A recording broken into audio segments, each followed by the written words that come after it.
Hey, everybody, it's CJ Graham. That's right, Jason Voorhees, Friday the 13th, Part 6. And you're listening to Breaking the Fourth Wall.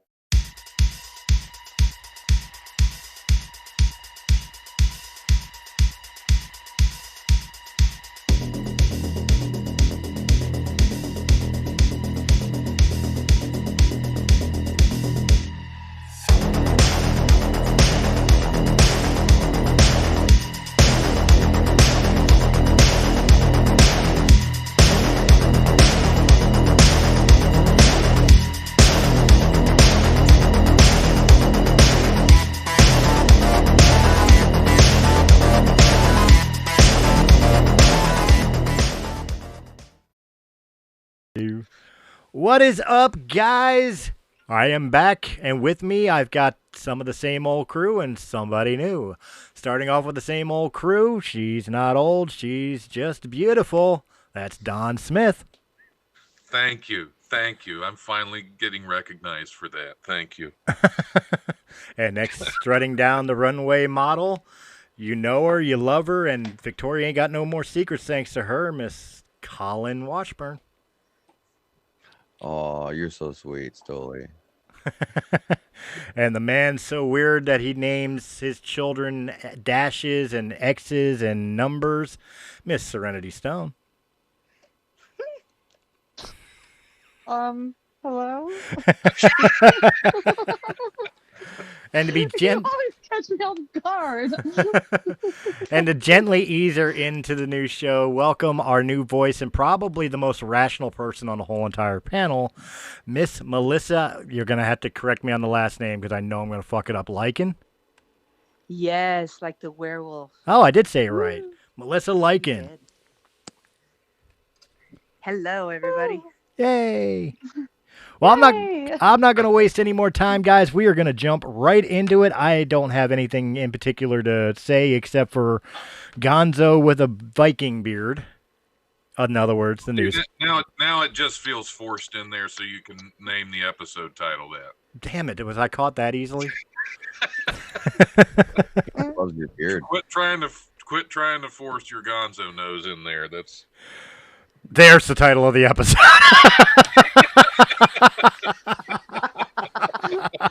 You knew we'd get it out of him. Yeah, we'd wedge it in there some way. And that's as long as he's not sending selfies, we're okay. And I think that's an easy enough segue into the news buffet.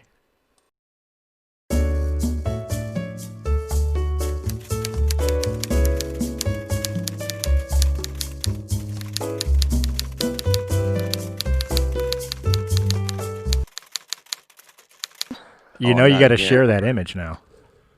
By the way, we're recording. Welcome to the news buffet.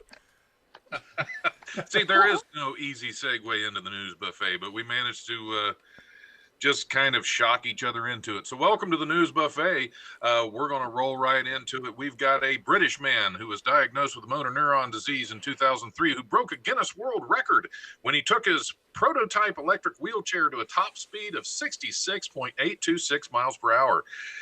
Yeah, Jason Liversidge, who has only 5% body mobility after being diagnosed with a progressive disease in 2013, said he teamed up 3 years ago with engineer Graham Sykes, electric vehicle specialist Ian Goodman, and Rod Held. What did Ron Held? What a name. Rod, that is a barn name if I ever heard one. Rod Held from the British design and engineering firm Held, Heald. Might be healed. I don't know. I think Rod Held sounds a lot better. It's more fitting. Teamed up with the engineering firm to create an electric wheelchair designed for speed. Liversidge said, my wife Liz thinks I'm slightly barmy for doing it. Whatever the hell that means. Well, she's slightly barmy. Although she's 100% behind me. Although she can't catch me. I'm going 66 in a fucking wheelchair. Why is he by me? I mean, if he wraps around a tree or something, it's not like he's in danger of getting, paralyzed.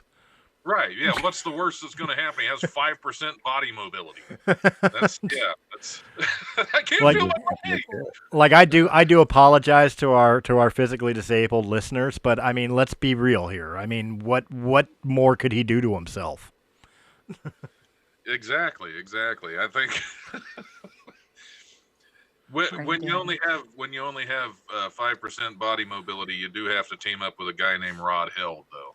Otherwise, It's just mandatory. just to be able to take care of certain things, it's going to have to be done. Yeah, Like, especially if you're only got 5% mobility.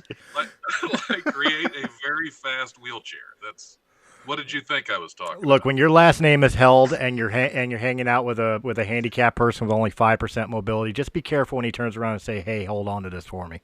Right. I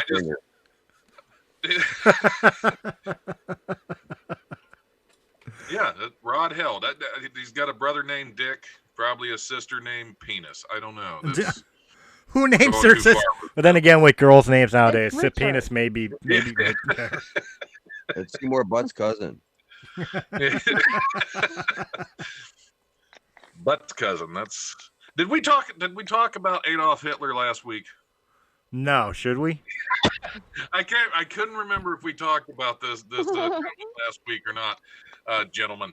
A man named Adolf Hitler has won an election in the southwest African country of Namibia, and he's been kind enough to let everyone know that he has no plans to take over the world. Please tell me he's a black guy. Yes, Adolf Hitler Uanona of Namibia's Southwest Africa People's Organization, Holy aka shit. SWAPO, the SWAPO party, was sworn in as counselor of the Umpunja constituency on Wednesday. Umpunja is located in Namibia's northern Oshana region. Like, who doesn't know that? And during the country's election on November 27th, Uanona won 1,196 votes over opponent Abner. Abner. That's a typical African name, Abner. I was expecting Abner like Joseph Stalin. Of the Independent Patriots for Change Party. Speaking with German newspaper. Whoa, wait a minute. Wait. Party for Change? Adolf Hitler won for the Party for Change. The last time Adolf Hitler wanted to make changes, it was kind of bad for certain people.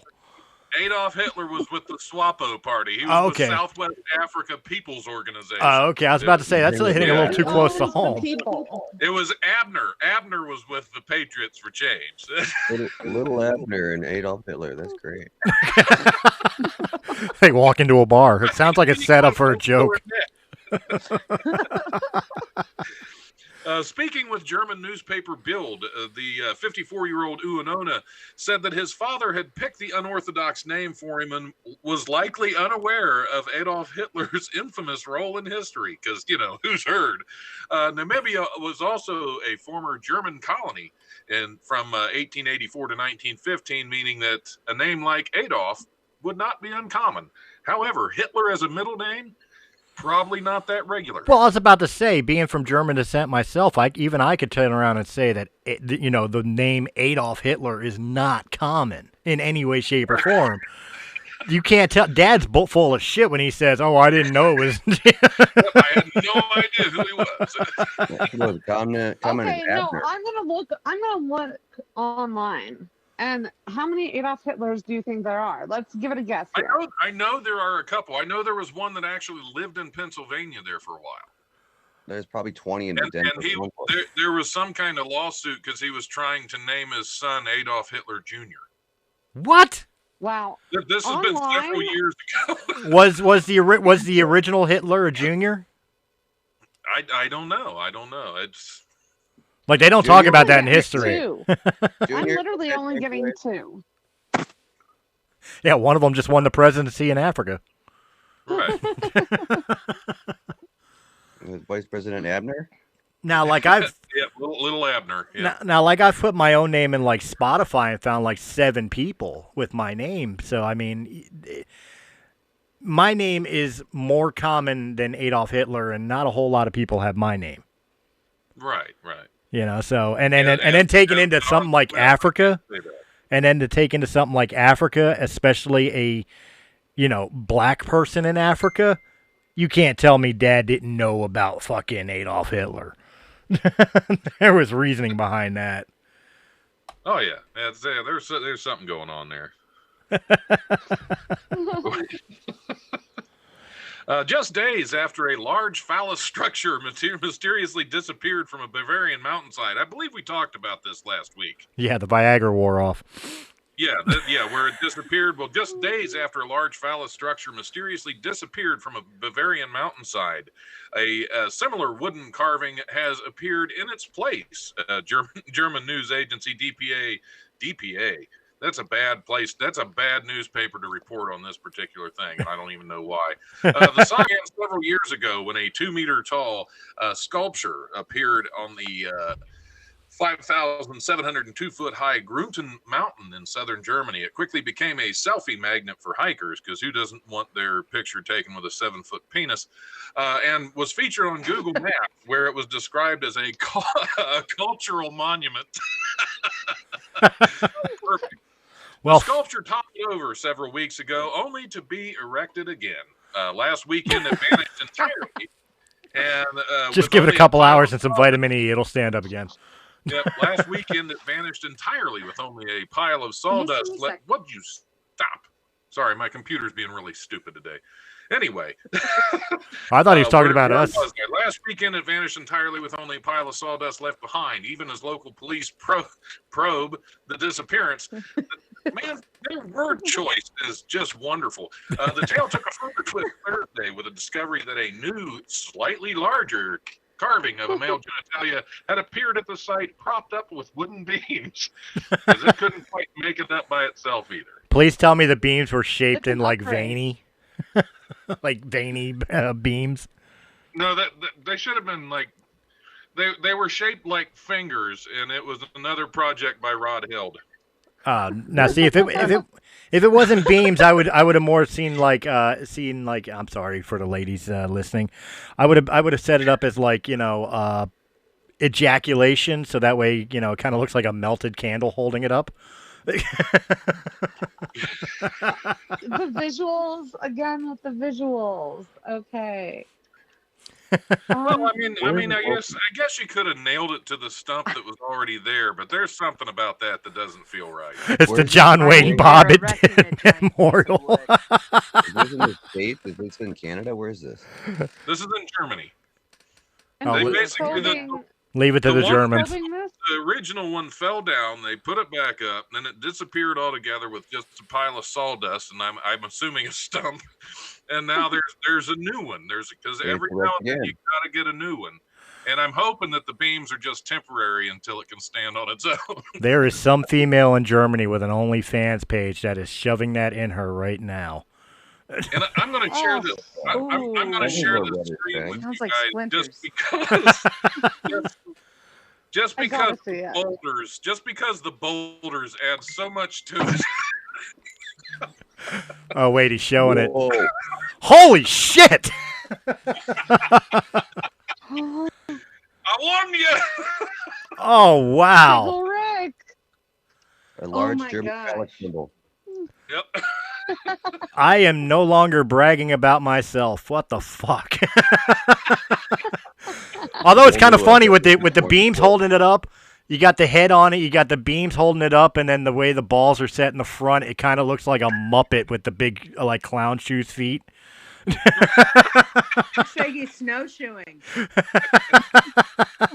the new McDonald's thing. Those are supposed to be red shoes. Oh, is that the new Ronald McDonald? I'm loving it. Do you believe in magic and splinters? Oh my God! That's just wrong. Sawdust. Aren't you glad I shared that? Because it's magical. It really is magical. We need to ship that to the United States and set it right next to the Statue of Liberty, so she'll smile once in a while. There. Yeah, just brighten her day. Somebody carve some batteries. She's gonna need them. No, drop it off on that state cap. Yeah. Well, there's already a dick there, and there's another dick about to go in. We'll switch them. Nobody will know. A man has finally had a coin removed from his nose after it was stuck there for more than half a century. What? The 59-year-old unnamed Russian man, The 59-year-old unnamed Russian man was aged just 6 when he wedged the money into his right nostril. He was too scared to tell his strict mother about it and then later forgot, according to local media. The man apparently managed to live for the next 50 years unimpeded by the blockage until recently started complaining he could not breathe at all in his right nostril. The hospital went and was given a scan which showed the unexpected object in the nasal passage. Rhinoliths, rhinoliths. With all the monoliths popping up anymore, now we have rhinoliths. Stones in the nasal cavity had formed around the coin, constricting his ability to breathe. 50-some years with a penny stuck in your nose. What are we doing here? What's going on? She's numbing up to stick a penny up her nose. You talk about a penny of something. How was that guy's sense? It makes no sense. He doesn't. Huh? Dude, all I'm taking away from this is sense, communism's a bitch. You got to hide your money any way you can. Yeah, well, you got to save it. You got to save it, He and they said, can't trust Well, the banks. guy was kind of Thoughts, and he skunk. You know, he just only stuck had it 1 right cent up and it stunk. Yeah. Medics carried out endoscopic surgery under general anesthetic, removing the stones and retrieving the Soviet 1 kopeck coin from his nose after 53 years. How much is it worth now? Right? Kopeck. Dude, how did he not get like I don't know what it's made out of. Probably not. I don't know what it's made out of, but if it was made out of like copper, like an American penny, like shouldn't he have gotten like copper poisoning by now for 53 years of that thing being in his nose?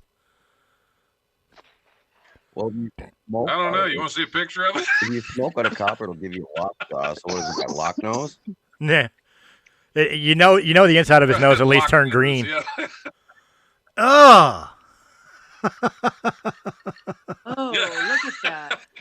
Why? Nobody Dude, knows. he bronzed the boogers. Yep. Oh, Probably God. still went I out. don't think you puke. Oh my God. That's the penny that you hang on to in case you get really bad service somewhere. Just plop that on the table. It probably doesn't even king when you hits the table. It just goes boom. It's a little thud from your snot coat.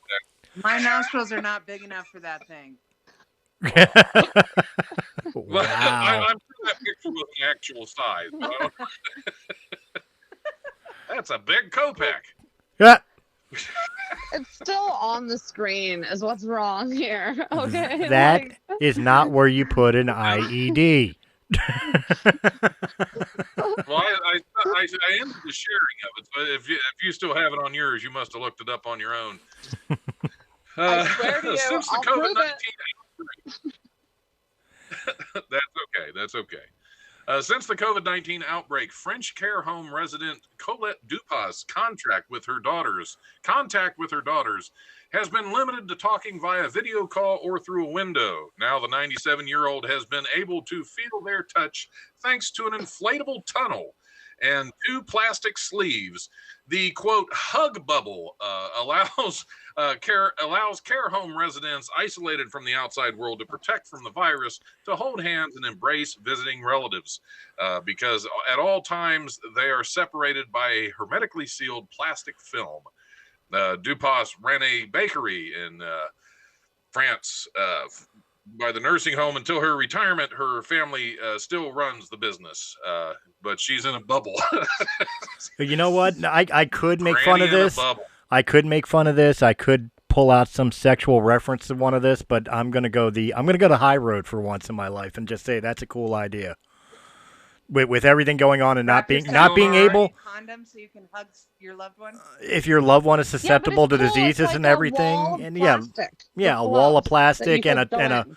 and like a fun tunnel you to could be able hug to them. like go and at least kind of physically touch the Right. person.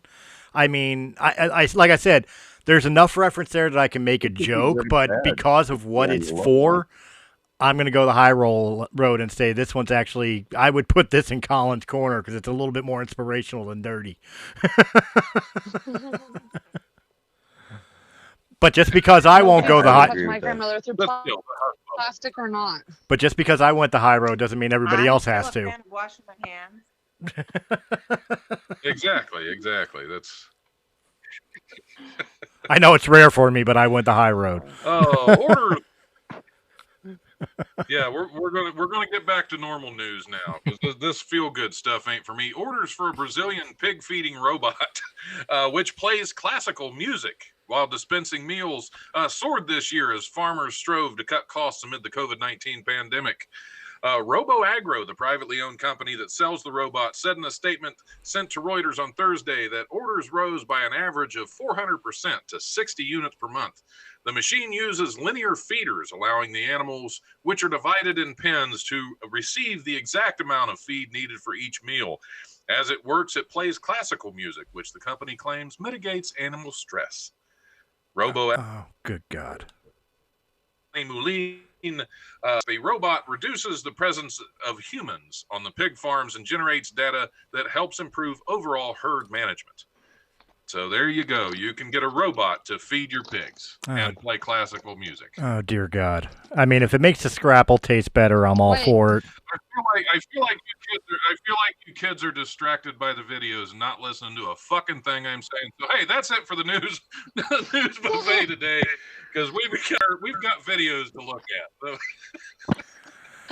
We're looking at chicken nuggies. It reminds me of that horror movie with Anthony Hopkins when they feed up Hannibal, the humans to the pigs. Hannibal, yeah, Hannibal. Didn't they do classical music and it made the pigs go crazy and eat people? Yeah, they did.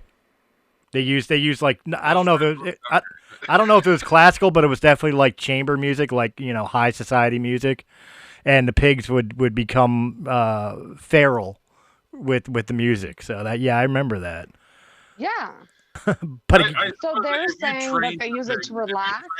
To have that response, then I guess they would. But these are pigs that appreciate a little Vivaldi every now and then. A little Tchaikovsky doesn't send them over the edge. So look, bangers and mash with Bach, it just doesn't work. Right? You have to. If you're going to make. So how many probes do they have to do? If you're going to make the investment to buy the pig feeding robot that plays classical music, you're going to at least have put enough effort into your pig training to know whether or not they're going to go berserk.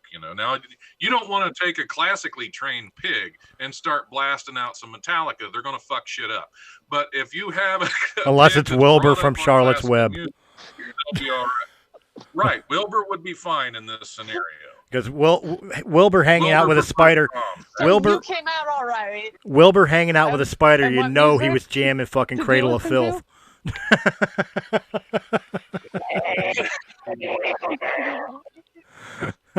Pigs will eat anything, and those things are big. They're like 200 pounds in some cases. War pigs. It sounds safer to have a robot. Yeah, never. Yeah, you don't want to train them to listen to war pigs. No, that gives them ideas. Yeah. All right, what songs? I got 3 things. What songs do we have to? 3 things on it. Put First a pig time. in the back of a trailer and take it to slaughter. Oh. No, The first time anybody mentions pig, They're vicious. anytime I hear the word pig, I think of that video, that 9 Inch Nails Closer video, where they got the dead pigs hanging in the video. Yes, you know, and like in black and white and stuff. And then after that, I'm thinking, right? Well, does this guy know the dude that does the monkey stuff, the monkey pianist? The monkey pianist that we talked about Because last week. That somehow got right. penis on your resume. Together, you get those guys together. He loves those monkeys, and they love him. I mean, he's doing us all a favor so they don't eat each other. Yeah, it's pandemic. They're all about the monkey pianist. He's a naturalist. He doesn't like the robots. The robot pig feeder is taking his fucking job. Took their job. They're taking their jobs. Next thing, they're going to have a monkey robot that plays piano too, and this guy's going to be completely out of work. And then what? Because the monkeys already ain't paying him shit right now. Might be paying him Can shit. they take the genetics of a banana and steak? Well, I mean, it worked for John Wayne Bobbitt. Then the monkeys would be self-sufficient, like the DNA genetic steaks, where we could be cannibals.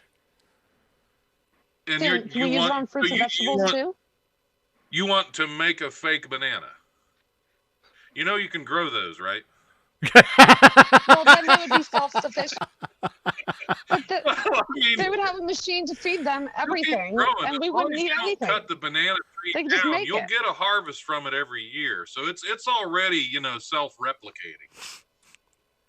I get what she means though. That's not enough. You feed him for a day. Teach him to grow bananas. You feed him forever. Give him a pig. He's got bacon. Right. So who's the real winner? Bacon. Who would get the banana first, a pig or a monkey? Human, because he's like, I want banana and bacon. I think the pig is gonna like flop. I got to applaud Serenity though. Would you rather be a pig? I got to applaud Serenity though. She's trying to bring culture into this show. She's bringing philosophical questions into the show, and we're just shitting all over it. I've said monkey penis like 8 times. Yeah, I could try. You can't take the high road anymore. We're already down here. Come join us, Serenity. It's fun. They all flow down here. All right, since we're talking about pigs. Just say monkey penis and giggle along with it. You are all right. So since we're talking about pigs. Oh, I have the best story about my aunt going to the zoo, and the monkey liked my aunt. And my aunt would walk away, and the monkey would get mad. My aunt would come back. Yeah, really liked my aunt. He showed her his pink lipstick. They looked alike. Yep, she kept going back too. You drove him banana. So Yeah. I think that says more about your aunt than it does the monkey, honestly. Wow. That she kept coming back. After a while, it was just hilarious. We were all rolling. Was the uncle starting to get a little jealous? No, Ron was laughing with me. Okay, no more talking about monkeys. Okay, we have enough of you on the show. We don't need to talk about you too. Do you remember my buddy Steven and his family? They had that potbelly pig. Well, I used to call the pig Bacon. The pig's name was Tilly, but I always called it Bacon, and then we would feed it bacon. It actually loved bacon. So that's the third thing I think about when anybody mentions pigs. Well, I got a cat that like. Conversation. His sister had a baby, and so I told her, "Get that pig out of here! It'll eat your baby." And like 2 weeks later, they got rid of the pig. Thank God. That'd be a news story we don't want Don to report on. I was about to say, if you called the mama pig bacon, Well, no, what did they you kept call the the baby? Sausage?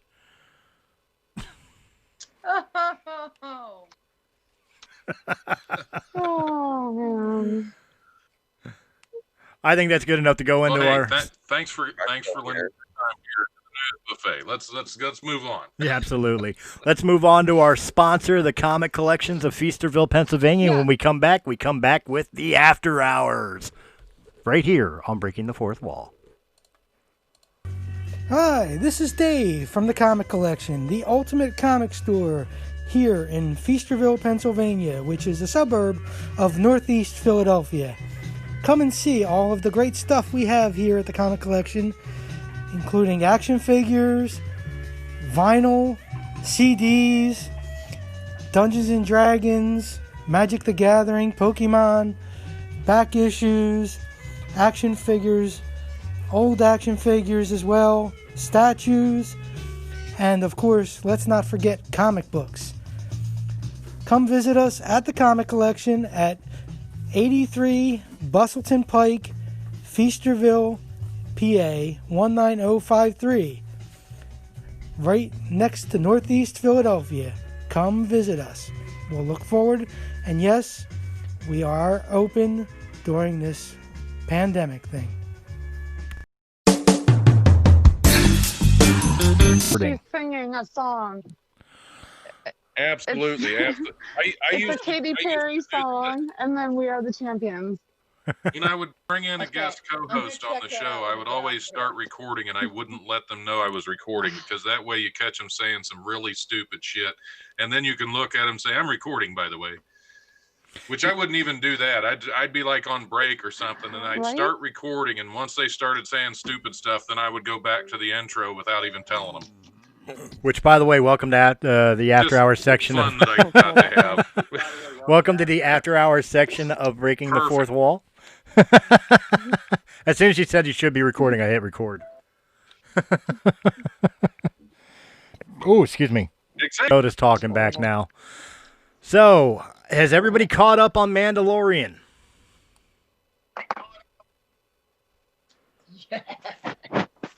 Now that is. I did.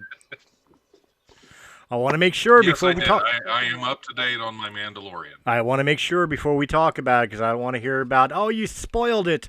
Which, by the way, for listeners, spoiler warning right here. We're going to be talking about last Friday's episode of Mandalorian and things subsequently previous to it. So at this point, if you have not caught up on Mandalorian, I suggest you stop this video and go watch it and then come back, because we're going to be talking about shit that happened in the episode. And now that I said that, 5, 4, 3, 2, I'll be right 1. back. Okay.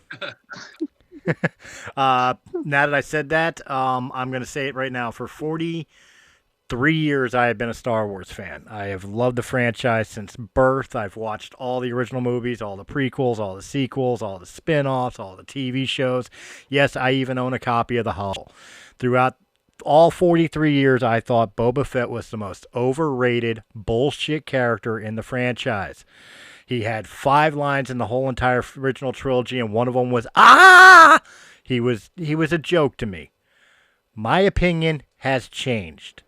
Holy shit, is Boba Fett a badass in this episode? Can we be real about that? Yes.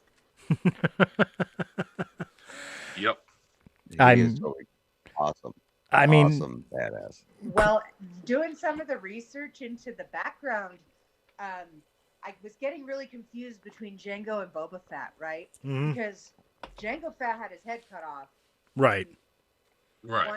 One of the movies, right? Episode 2. And so I was like, what the heck? Well, how is he back?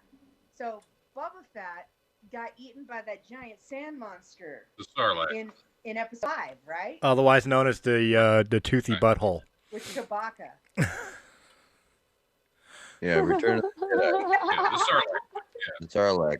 He got eaten by that, and apparently he got out of that, and his jetpack went off and killed the creature, and he got out. So I figured that out in doing some research, because I was really confused at first. I thought they were both dead. I really did. Yeah, there's a couple things in canon, actually, in old canon in books, that they've written, where he's been inside of that Sarlacc a couple of times. Actually, that's why his armor's all so beat up and everything. Yes. It's because that acid is kind of keep away and beat on it, you know. Well, I do like the fact that they played off of the fact Yeah. that Boba Fett's armor is just repainted and repurposed of Jango's armor. So in actuality, that armor, as they described it in this episode, was Jango's, and Jango was a legitimate Mandalorian. You know, he was a foundling. So I thought giving that legitimacy to Boba was a smart move. Right, he was a foundling. You know. It was really cool. Technically, Boba was his clone. Yeah, Boba was his clone, but he did have a line of lineage to the armor. He was a legitimate owner of the Beskar armor. He grew up as, And it was Jango's armor. He just True. repainted it.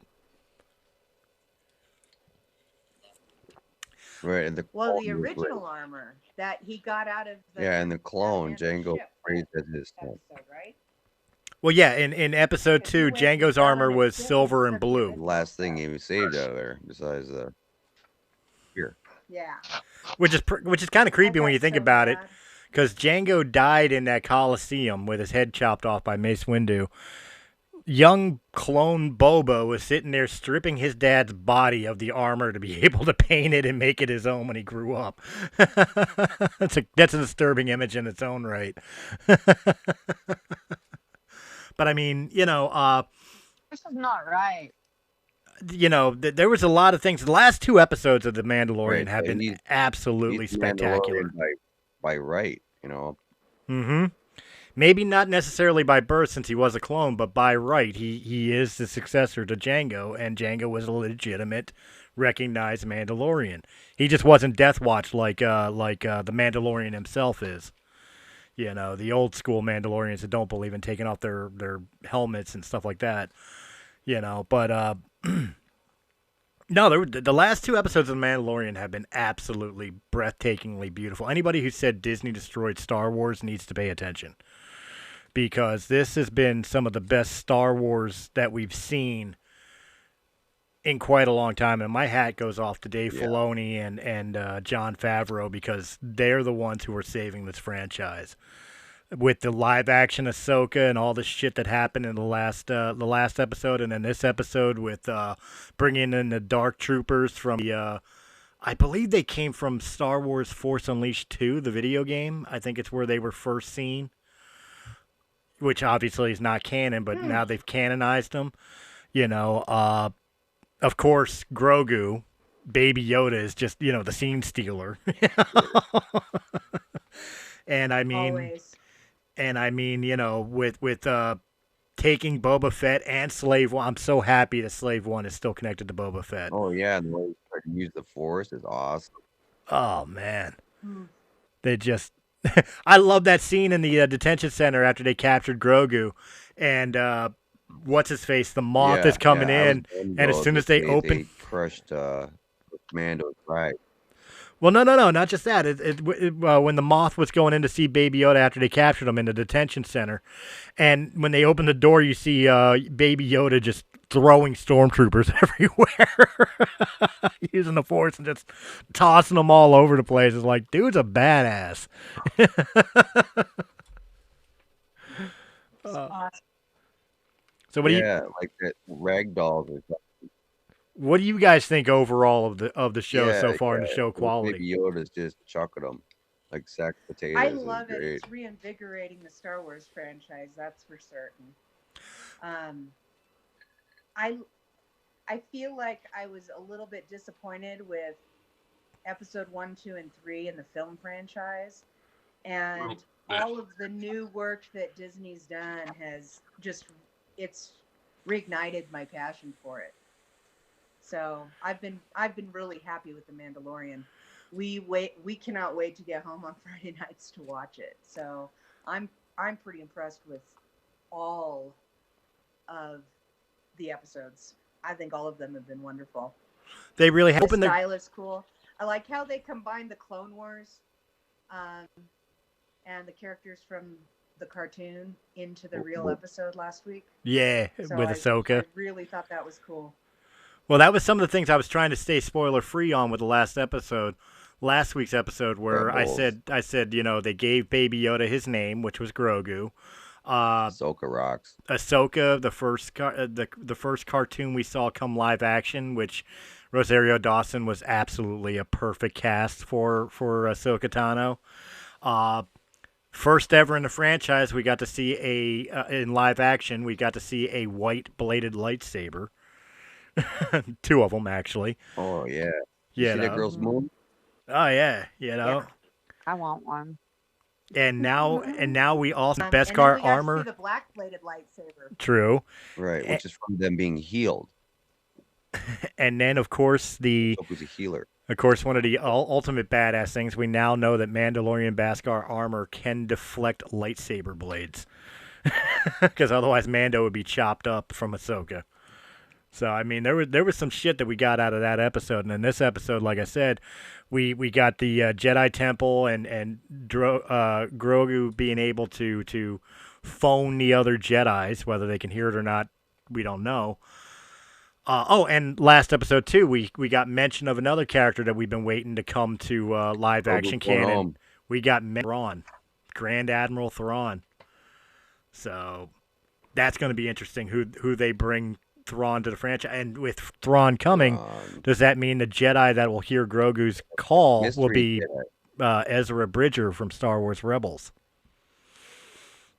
Because Ezra disappeared with Thrawn. Well, the reason I say that is because they did already mention Grand Admiral Thrawn, and Ezra was last seen. He disappeared into unknown space with Grand Admiral Thrawn. So if Thrawn returned, it bears reason that Ezra came back too. Huh. Well, the timeline is where we're just after, a few years after Return of the Jedi. About 5-6 years after Jedi, Luke yeah. is still around. Vader's still around. Yeah. Luke and Leia are still around. But Leia's not trained. Mace Windu technically died. Oh wait, lost out a window, right? So Mace Windu technically we never saw him die. Well, I mean, Star Wars is like a comic book movie. Star Wars is like a comic book movie. Anybody you thought was dead could be resurrected. I mean, everybody was all pissed off about Darth Maul in Episode 1. They made him come back in the Clone Wars. He survived all the way through to the ending of Rebels. You know, that girl in this episode, that girl that was following Boba Fett, she was dead in the first season and came back because Boba saved her life with cybernetics. Nothing to say that Mace couldn't survive. Right. I mean, the Emperor, perfect example. Yeah, she was left dead in the desert. He died in Episode 6 being tossed down a power shaft and yet somehow got cloned in Episode 9. So, just because you're dead doesn't mean you're dead. Did you say that the timeline was 5 years after? I think it's supposed to be set 5-6 years after the Return of the Jedi. 5 years after or whatever. After Return of the Jedi. 25 years before Force Awakens. After Jedi. Okay. Because I was listening to another kind of talk show on it, and I swear they said something like 500 years, and I was like, "There's no way it was 500 years." Were they talking about only 5 years? Were they talking about Mandalorian, or were they talking about the new shit Disney's supposed to be coming out with, which is High Republic, I think it's called. Yeah. Which basically is Knights of the Old Republic, but I mean... Could be the new one. It could be. Okay. Yeah, because High Republic is supposed to... Just like that the old... makes much more sense. Just like... Right, so they're talking about all of these things. With High Republic, it's supposed to be like the new canon version of Knights of the Old Republic, which took place 4,000 years before the movies. That they're bringing in. So...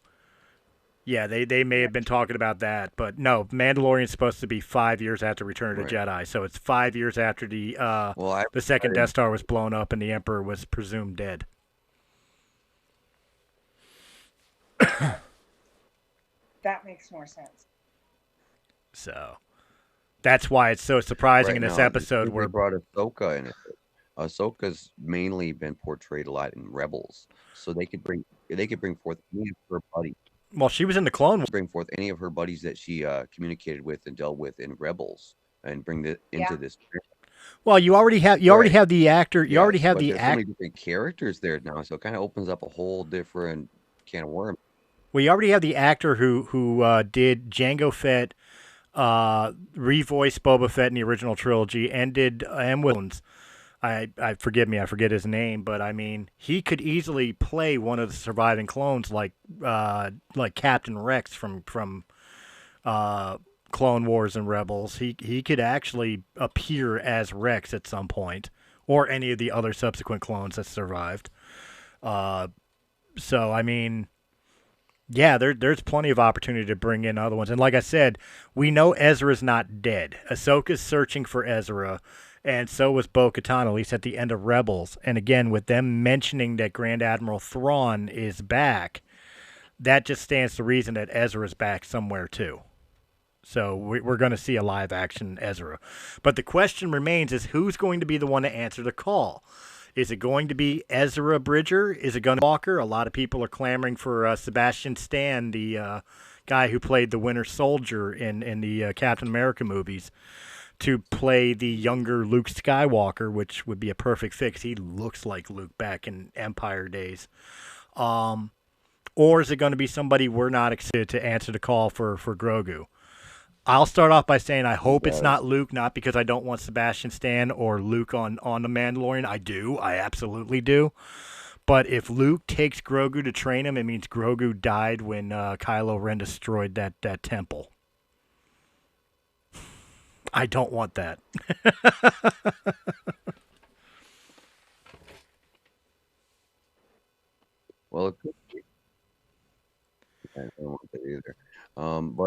I'm thinking. I mean, I'm hopeful it's kind of far-fetched, but I'm hopeful that it might be Mace Windu.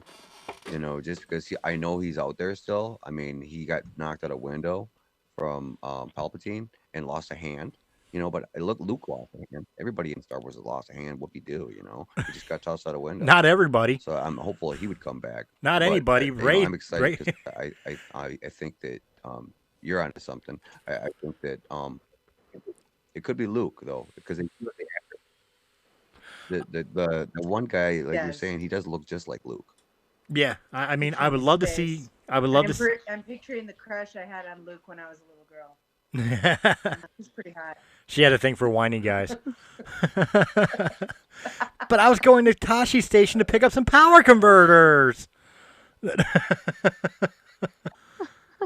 Oh man, but no, I mean, I'm glad she grew out of that one. Like I said, I'm all for Sebastian Stan playing Luke Skywalker post Jedi. I'm all for it, but I don't want what Grogu. Kind of vehicle are they going to get? What's that? What was that, Colin?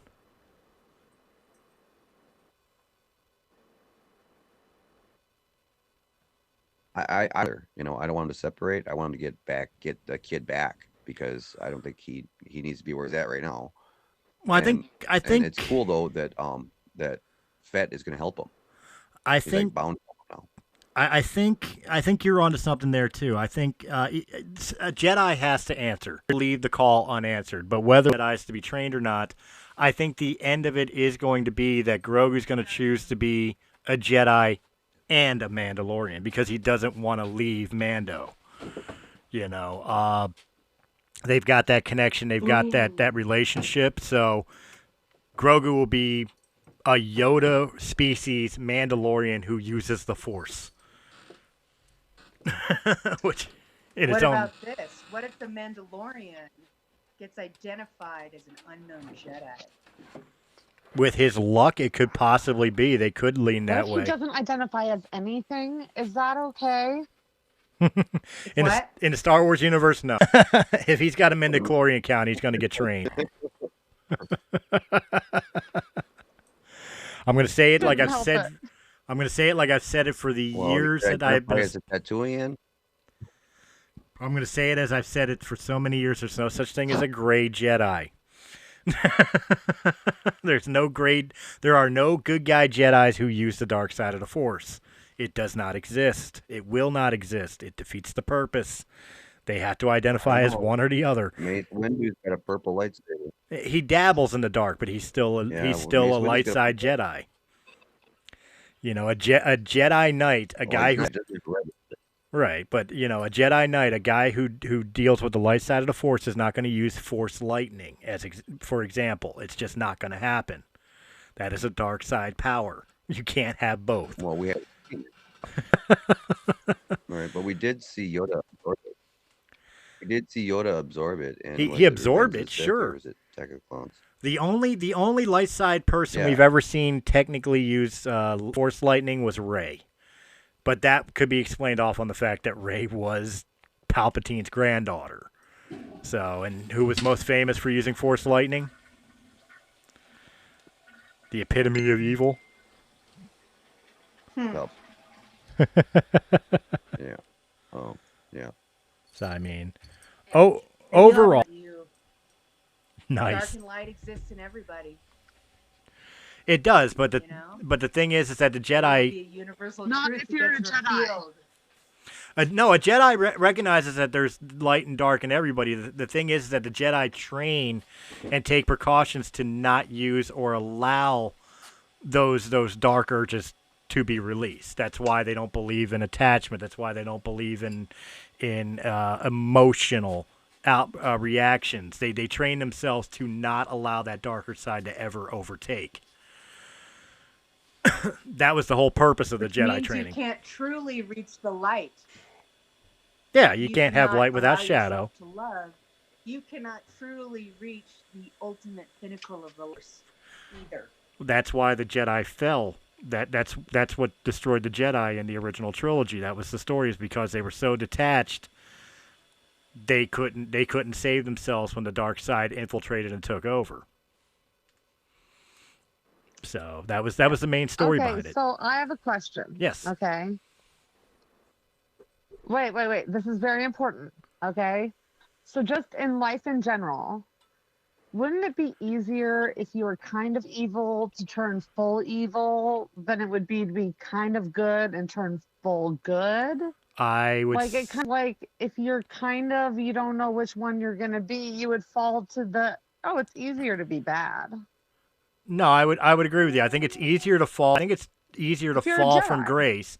Well, in life in general, like you said, I think it's easier to fall from grace and to cut yourself off from morality than it is to be somebody who's been completely moralless and then decide, now I'm going to try to be a good person and break the bad habits I used to have. You know, and I think it's the same thing for a Jedi. I think it's easier for a Jedi to be tempted and fall to the dark than somebody who's like Anakin Skywalker and find a way to redeem yourself. Especially because not only do you have to deal with your own demons, you have to deal with everybody else's perception. Like let's play a what if. Let's say Anakin saved Luke in episode 6, destroyed the Emperor, but did not die. Do you think the rest of society would accept him as a good guy now? Or would they still be saying, no, you're the dude that killed a whole bunch of kids in the Jedi Temple. You've destroyed a planet. You know, you've murdered how many different people in the name of the Empire. I don't care that you threw the emperor down a electrical shaft. You're still a bastard. You know what I mean? I don't think he did in his soul redeem himself. I don't think did Vader had. And you're probably right. I mean, that is the quintessential proverb of most people that are pieces of shit. Excuse my language. Yeah, on this show. Have you heard about what we were talking? People on this planet, it's like, you what? Have you heard how we talk on this show? Sorry. Most of our listeners are sailors. Yeah, no, I mean, I think whether other people think that you're a bad guy or not, as long as you're going to make the right choices and continue to, try to redeem yourself, you don't do it for other people. That's pride and ego. You do it for yourself. You do it for your own redemption, not for everybody else's pride or ego. Otherwise, you're just doing it because you're a damn narcissist. Yeah. You don't care what other people think about you. Yeah. Right, but I'm saying like you have to do it for you, or it wouldn't truly be light. No, I agree, but I'm saying like he even did it for the love of his son. That's my point. If Vader had not died on the Death Star and was able to escape with Luke, and Luke landed back on Endor where the little party was going on with the murder bears and eating stormtroopers and shit like that, do you think Luke walking with Darth Vader into the camp, that the rest of the rebels wouldn't have been like guns trained on Vader right away? Like, we know who you are. Yeah. Oh yeah. I don't think the rebellion would have listened to Luke like, no, it's okay, he's on our side now. I think the rebels would still be like, you're under arrest for a lot of crimes against the galaxy right now, at minimum. Again, you murdered a planet. How do you forgive that?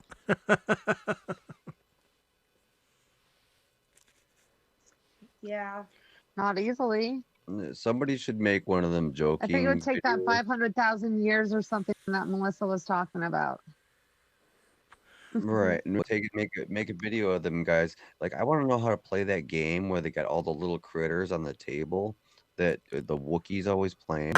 He's always playing that. Like, he plays it with C-3PO. He plays it with Finn and Poe. He plays it with everybody. I want to know what that game is. It basically is chess. Yeah, you're right. It's like really cool virtual chess where monsters beat the crap out of each other. I mean, that's the coolest thing ever, right? Well, there you go. Let's have you use different things. Yes, yeah. Space chess. Right, space chess. Let's have a geek moment here. Let's try to find a game that's like that game. Let's have a geek, and maybe Don will jump in on this too. A little sci-fi geek moment. Which chess game is the better chess game? The one on the Millennium Falcon or the 4D chess from Star Trek? Well, I don't know. I think I'm going to get an Oculus Quest to see if I can find a chess game in virtual time. Well, I do know they make 4D chess. They have actually made it as a board that you could purchase and learn how to play from Star Trek. Obviously, nobody's ever made the Star Wars one, but if they ever did, which one do you think would be the better game, the moving of the monsters or the multi-platform chessboard? The moving of the monsters, of course. Agreed. Cool. It's like D&D meets chess. Come on. It's like D&D chess, Somebody should like make an animated claymation. Like, you remember the old school Celebrity Deathmatch? Like, you could set up Celebrity Deathmatch claymation active stuff on screen and then have it like Luke Skywalker and Vader and Yoda, and they're all playing Cards Against Humanity. We need Cards Against Humanity in this house. Like, we should each pick one each week. I just think that would be the greatest thing ever. I don't understand the game. I don't own any of the cards, and I don't understand the game. Explain Cards Against. I know it's a popular game, but I've never had anybody explain to me what the game is.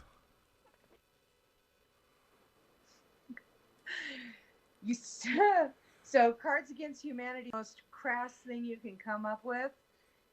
Everybody draws 7 cards, and they've got some pretty fucked up shit, written on the cards. And then there's these black cards. So everybody draws a black card, and it might say blank, good to the left. So everybody else has to put down one of their white cards, and it has to be something totally outrageous. And the person who drew the black card gets to choose which is the funniest or the most crass, or whichever one appeals to them and their sensibilities, right? So it's partly psychologically knowing the people that you're playing the game with so that you can play the right card for that person. And there's some fucked up shit. Like, now, is it like Magic? Good to the last drop. Is it kind of like Magic the Gathering? Good to the last drop. Like, there's that type of stuff in it. Is it kind of like Magic the Gathering where you play with your own deck? You don't have to have a deck that's like we would each have our own deck to draw from. Nothing like Magic the Gathering. No, I don't mean like monsters and spells, but I'm saying like you have your own deck, I have my own deck. We buy our own decks. We don't have a shared deck like fucking gin rummy. Correct. Well, normally it's a shared deck, but I think because you're playing at a distance, you could easily each have your own deck. Okay. Yeah. Yeah. I think we should do that. Well, it's pretty naughty. Who could be the most? Yeah, let's see who could be the most appropriate. This group? That would be the hard one. I don't think there's such thing against humanity. That would be Don. Well, that's the point, and none of us. That would be Don. Don would be the most appropriate and respectful. Yeah, Santa over there. That would be None of those cards are ever appropriate. Yeah, that sounds like me. Well, they've got one card that's like, the Boy Scouts are best known for blank. Eating brownies. Somebody will play like the homoerotic agenda. That's true. Like, it's funny. There's some really dark stuff. They've got stuff about the Ku Klux Klan. They've got stuff about the Holocaust. They've got stuff about Hitler. I think you guys would actually fit right into the Cards Against Humanity if you don't have a deck already. Hey, Scully, have you ever played? No. I don't think I've ever played Scruples. Scruples is a similar. I think the boys scruple every day. It's like a twisted version of Scruples. If you've ever played that game. No. It sounds like a game that is funny to people who've never performed on the show, the most offensive show on earth. As they have, it would seem kind of tame to me. Are we the most show on earth? No, actually, at the comedy club, we have a show that goes probably every 4 to 6 months. We'll do the most offensive show on earth. And that's where comics get up and let go of all the material that we can't do in a normal show where humans are in the audience. So when does Breaking the Fourth Wall get on this show? I love it. This game sounds extremely tame, by comparison. So When do we do a live broadcast at Well, we gotta Wiley's have for the both. most offensive show? Yeah, Because you know we we can do gotta it. do it. I want to watch this show, Don. I don't think we record any of them. We will. Well, I'll go. I've I'll never lock down for 2 weeks. Never to be on my replicated. sets for that show because there's stuff we say in that show that we don't want the general public to hear. I'll go. I would just want to listen, Yeah. man. Like, no, seriously, I'm telling you, like, I am going to be there. Well, no, Seriously, we'll I won't go. record. You can take my phone. I don't care. I want to see this shit. See, I'll go the opposite way. I'll be fair enough to not record the whole entire show so everybody else's shit ain't out. But if we get breaking the wall to go up there and do a broadcast, an off the record broadcast, we are definitely recording it. Yeah, but it's a comedy show, not a podcast. That'd be a little weird. Yeah. The only difference Well, at between a least comedy tell them before we do it. the only difference between a comedy show We have- and this show is that the comedy show has more listeners. Yeah, we've tried doing podcast shows on the stage at the club, and it's a disaster pretty much every time, just straight down the line. So we stick with comedy nowadays. Well, that's fair enough. Well, that's all I had for After Hours, unless anybody else wants to add shit in. Anybody got some funny, crazy stories they want to have a conversation about? All I had was The Mandalorian this week. It was on my mind. That and the fact that I just, yesterday just hey, spent did you guys play paintball guns or what, Don? paintball guns. Because I know you thing going to the Nerf. How did that go? Did you Oh, win no, they do this it year at for Thanksgiving? Christmas. What are we talking about? Christmas is when they shoot things at each other. Was it Oh, You I and don't your know, family Don, for but- Christmas. There are no winners. like Nerf ball? That's Is that usually Thanksgiving or we get something for Christmas Oh. that we can shoot each other during Christmas dinner. I imagine It's you're. not. We don't get points or anything. We just like to make people too fucking paranoid to eat. It sounds Well, like It's really what it is. If you have your brother, he can't I put food in figured, his like- mouth because he's not sure when he's going to get shot with the next fucking Nerf bullet.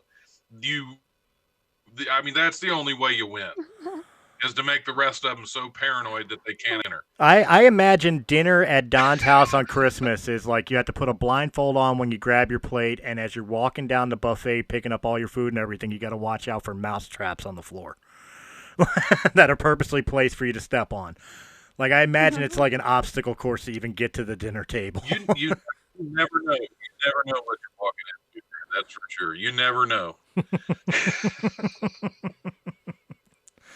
Well, speaking of obstacle courses and I most figured terrible dinner things, at his place would be like a big bin like McDonald's has with all the balls that the kids used to jump in.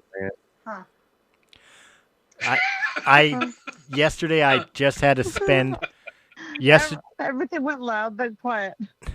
yesterday I had just had to spend close to 8 hours at my ex-wife's house for my daughter's birthday, her 12th day, Oh my even God. though it was a month late, her birthday party, where my daughter went and hung out with her friends, my son went down to the basement to play video games, and I got stuck sitting in the kitchen the whole entire time being ignored by everybody. It was a fun time. I tell you, there's nothing I want to do more than hang out at my ex-wife's house with her boyfriend that she cheated on me with, being ignored by my children. Absolute great time. Oh man, I'm lucky that all my kids are adults and I don't have to talk to my ex ever again. I'm waiting for that day. Why did you have to Maybe be at the there? Yeah, I wedding. know.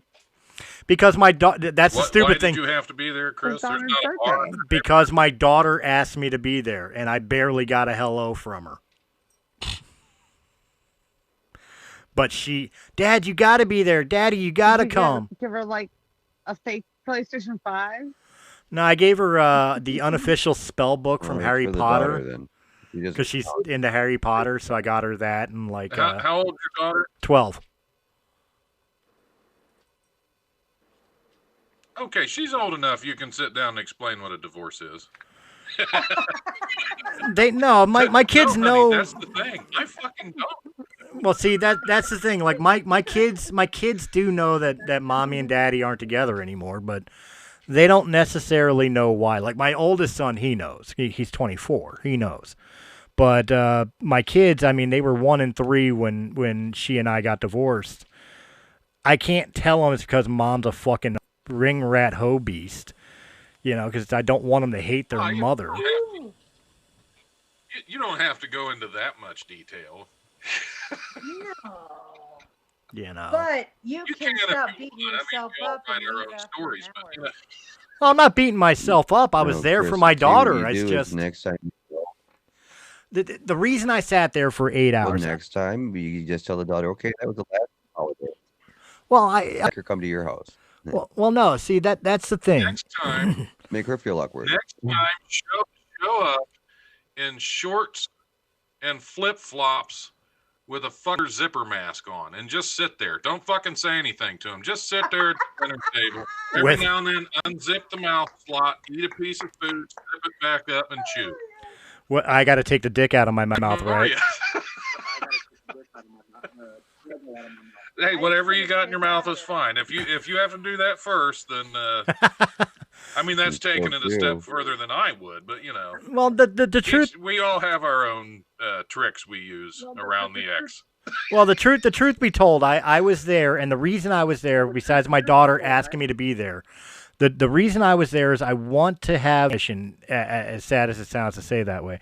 I want the ammunition that when my kids are a little bit older and they do understand the truth, and I know my ex talked so much shit on me when I'm not there, I want them to be able to say, well, even though I know daddy was uncomfortable being at mommy's house, he still showed up. You know what I mean? Like who I agree with that. Who loved me more? Next time, come with your hottest girlfriend. How many of them do I have? Yeah, I agree. Well, I don't know how many friends do you have that are girls. I'm not talking about somebody you're sleeping with. I'm talking about a friend who's super hot. How about I just bring every female and can intimidate your ex-wife? How about I just bring every female I know ever and like promise them all $5 to just hang off me all night?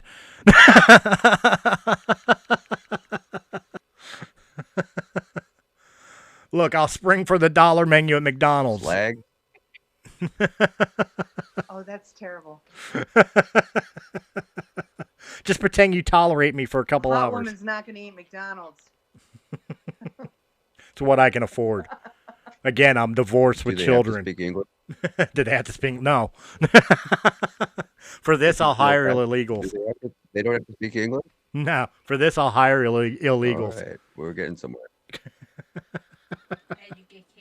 Yeah, we're taking resumes. But no, that was absolutely horrible. That was a fucking terrible experience. Just to sit there, like I talked to my ex daughter-in-law. She was fine, who's 21 with a kid now. But I mean, fucking. Or is it awkward to sit in that house and look at pictures of your children with some other guy? Like that. I don't know a better way to describe how uncomfortable of a feeling that is. I did.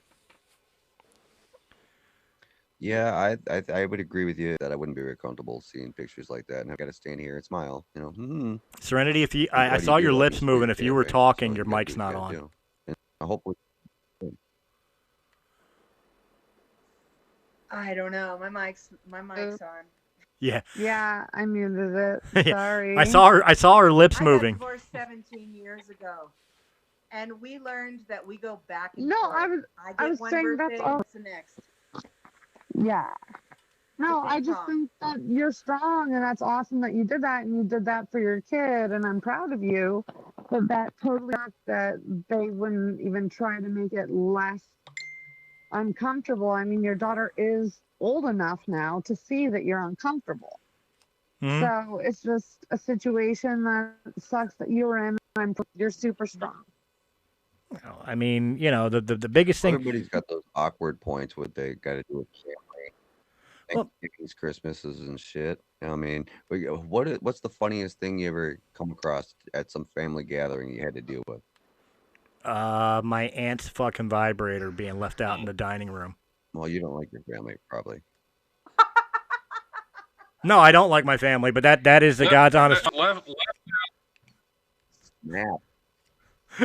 She left out in the dining room, as if she goes to the dining room to use it. apparently she was cleaning it before the party people Left out arrived, in the dining room. There are questions just from that statement. which indicates that she used it before the party guests arrived. If she needed to clean it right then and there.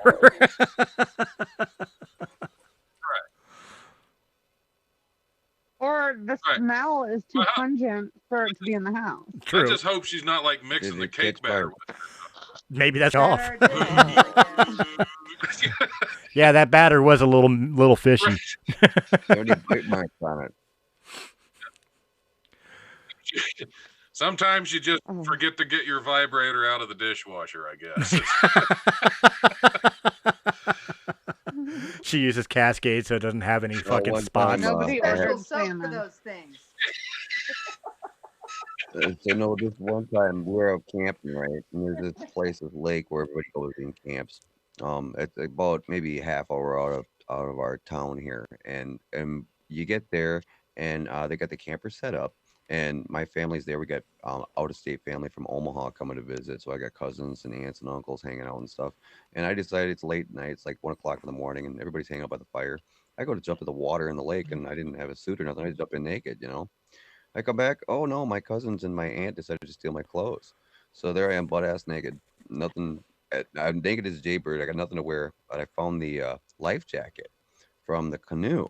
So I grabbed that sucker and I stuck my legs through it, pulled it up around my waist, and I come walking up to the fire. I'm like, all right, where's my clothes? Yeah, my aunt took a picture. I guess I'll have to share it with you guys at one point. I do have a picture. Thing, but everybody all cracked up. They couldn't believe I did that. It wasn't necessarily like a Christmas embarrassing moment, but when we were teenagers. Go ahead. Real quick, my ex did dare me in a blizzard right around Christmas to run out butt naked, and she took a picture of me, and as a joke on Facebook, I posted it with a big parental advisory right where, you know, things shouldn't be seen on Facebook. The joke about it is I made the parental advisory way bigger than it needed to be, as cold as it was out there that day.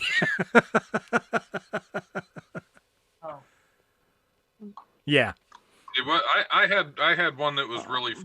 It wasn't a Christmas one. When I was a teenager, we were out playing football one day, and I avoided a tackle, but the asshole trying to tackle me grabbed a hold of my pants pocket, ripped my pocket off, and ripped the entire back of my pants out from my belt down to my calf. Wide open, butt in the wind. So you were a fullback. So I got to go home and change, and I walk home. I did not know my mom invited my cousin and a bunch of their friends over for a fucking baby shower. So I go running through the living room with my bare ass flapping in the wind. Katie, here's your chance to practice powdering a diapered ass. Okay, I think I got you guys beat. Okay, I got a family member who got tired of getting like family photos, like the Christmas card family photos for Christmas. So he decided that he was going to make a calendar where every month he would dress up for the month. And for Christmas, he was totally loaded up with his guns and a cowboy hat. And Melissa, you know who I'm talking about. And seeing a picture of him in nothing but boxers and a gun with a cowboy hat is not any calendar. The other months were horrible too. Every month, you could not show to anyone under the age of 21. To you, Serenity. That's funny. Yeah, don't put me on your Christmas mailing list, please. Yeah, don't put me on your well, you're getting more, Chris. Oh, let's hear Melissa.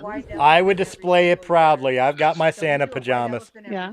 And it's like a 30-person deep white elephant that we do. So everybody brings like gifts that are between $15 and $25, right?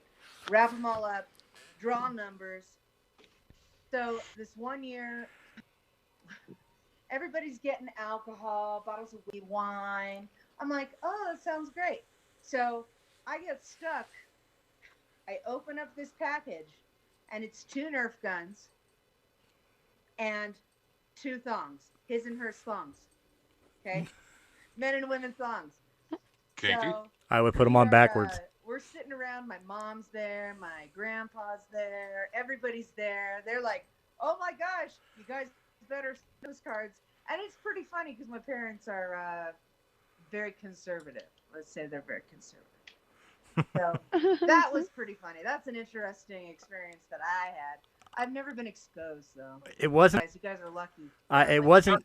It wasn't Christmas time, but it's never too late. You get out. I had upstairs neighbors that came down to my apartment one time. I was cool with them. Her friend. Her and her friend came down and they said they were going to a sex shop. And being a smartass, I turned around and said, well, bring me back something nice. You know, as I was going into my apartment. A couple hours later, they showed up and they bought me a tiger striped male thong. And I wasn't allowed to just take it and walk away. I had to put it on and model it for them. They forced me to strip to nothing, put on and model it like a Victoria's Secret model. Hey, at least they didn't bring you a What else did they force you to do, Chris? What else did they?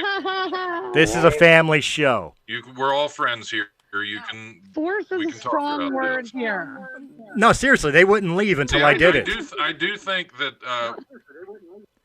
And understand, like the one girl was married. The one girl was married, but her husband was one of those guys that was like anybody for a threesome. So like I would be invited if I wanted to. I didn't, but I could be invited if I wanted to. So there was like no escaping this. They were very strange people. I thought the funniest part was. I do think for merch for the show. You seem to know a lot of those people. We do have to come up with. We do have to have the Breaking the Fourth calendar. We do need that. The Breaking the Fourth Wall. What? The calendar? Okay, guys, I'll pick out the bikinis as long as you guys model. I'm in. I'll do it. I don't care. It'll be fucking frightening. Yeah, me and you are directing it. They got to do the modeling. You've known me for 20 plus years. You don't think I would fucking embarrass myself? I'll put you in boy shorts, Colin. I'll put you in boy shorts, okay? You'll just have a top that matches your boy shorts. I have it all planned. Melissa's a great photographer. We got this covered, guys. We can do it. Myself, you clearly never seen my stand-up or any of my movies. Look. You just have to shave your wizard down there. Look. No. I will. That's not happening. I will put it out. I will put it out right now. I call the month of May. I call the month of May because it is Star Wars month. I call the month of May. And it has to be Star Wars themed, which means I'm going to wind up in Leia's metal bikini from Return of the Jedi. I know it. Oh, hell no. Well, I have to have December because of Santa Claus. Yeah, you're Santa. I get January. Okay, how about... Is there a Yeti appreciation month?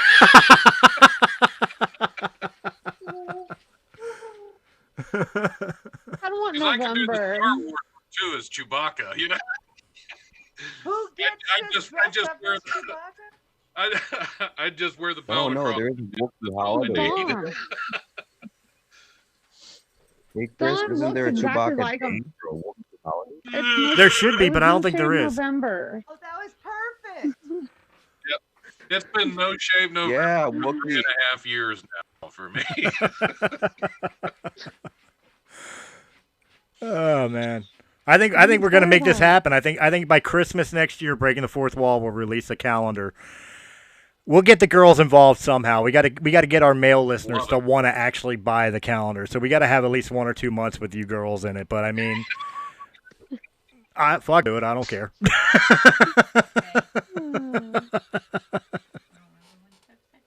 Yeah. I can teach you how to give yourself cleavage. Oh, trust me, I don't have. since I don't think I Help already me, know? help me, please. Since- together. since since I quit music and I quit wrestling, cleavage is not an issue. Yeah, I was going to say, you don't think I already have cleavage? I don't have any. Well, you're the one that's got to work on it then. Don't have any? Yeah. You can have some of mine. I don't have she'll it. train There's you. nothing. I need a training bra or something, maybe. We'll get you a wonder bra. We'll get But you only the for a wonder bra. calendar. Get him a wonder The only way bra. I'm doing it. He needs a training bra and a pair of socks, okay? One of you guys just needs a whip to hold right in front of you. Oh. Wow, is this taking a weird turn? Oh, man. Oh, that's where I draw. I mean, I don't know. I was thinking Return of the Jedi. Boy, is this taking a He's weird talking about turn. the sabers, you Training know? bra and a helmet. Training bra and helmet. Yeah, I we don't could wanna get think Chris about it. in a training bra and a helmet. Yeah. Standing in front of a Who's toilet. gonna be Lightsaber in Yoda? hand. Standing in front of a toilet, but the wall is wet instead of like inside the toilet because I'm a stormtrooper and I just don't know how to aim. Oh, no, you be in a Mandalorian helmet. You just can't take it off because this is the way. This is the way. This is the way. Leopard print thong and a This is the way. Mandalorian helmet. I don't have that anymore. You just We would. can't take the helmet off. That's a perfect segue into the Patreon account, You don't guys. have the make helmet? sure. No, I don't have the thong anymore.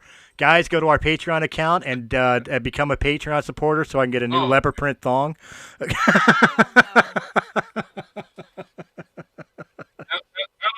How did you lose the thong? Did you throw it out or was it natural causes? Well, I guess it's moving back from Colorado He to ate it, Philadelphia. probably. It got lost I in the said he'd put mail. anything in his mouth. I bet you could order one from Tiger King.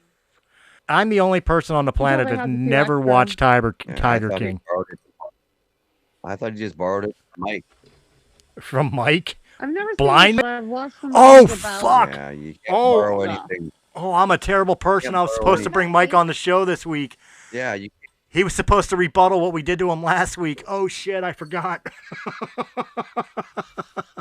Oh, damn. Ooh, he's going to be mad. Send him your I thong. didn't do anything to him. You guys did that to me.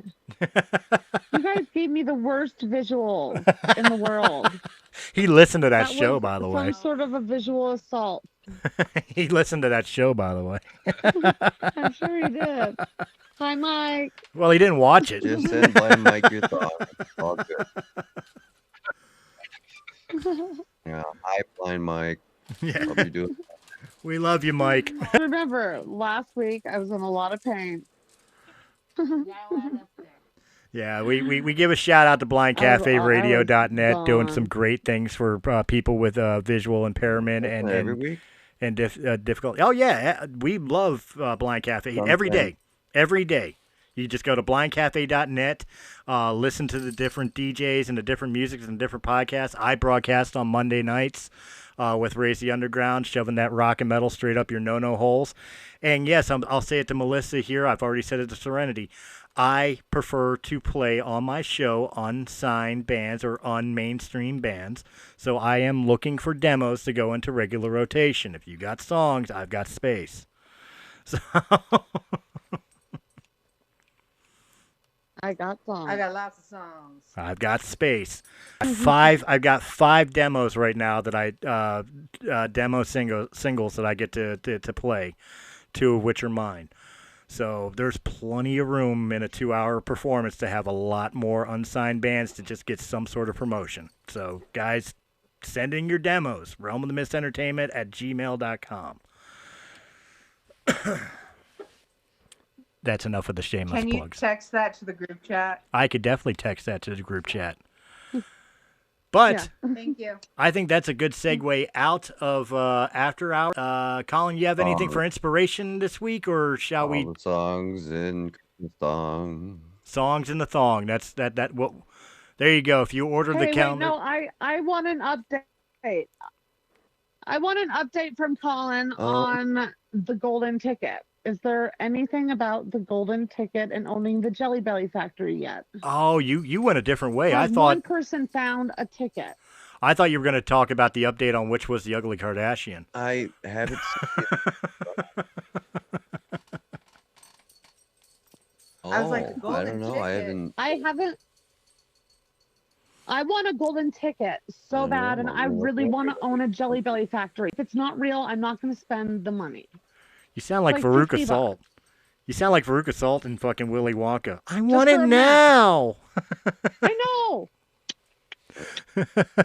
I want it. I want it now. Golden No, ticket. like this is like a teaser. All through pandemic, it was a teaser, and I want to know if it's real.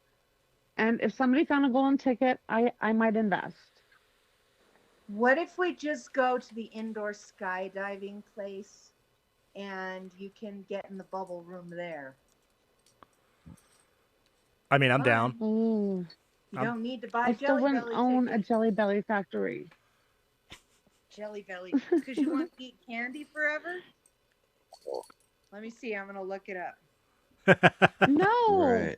Well, Okay, yeah, no, like the owner Golden of Jelly ticket. Belly is giving away a Jelly Belly factory ownership.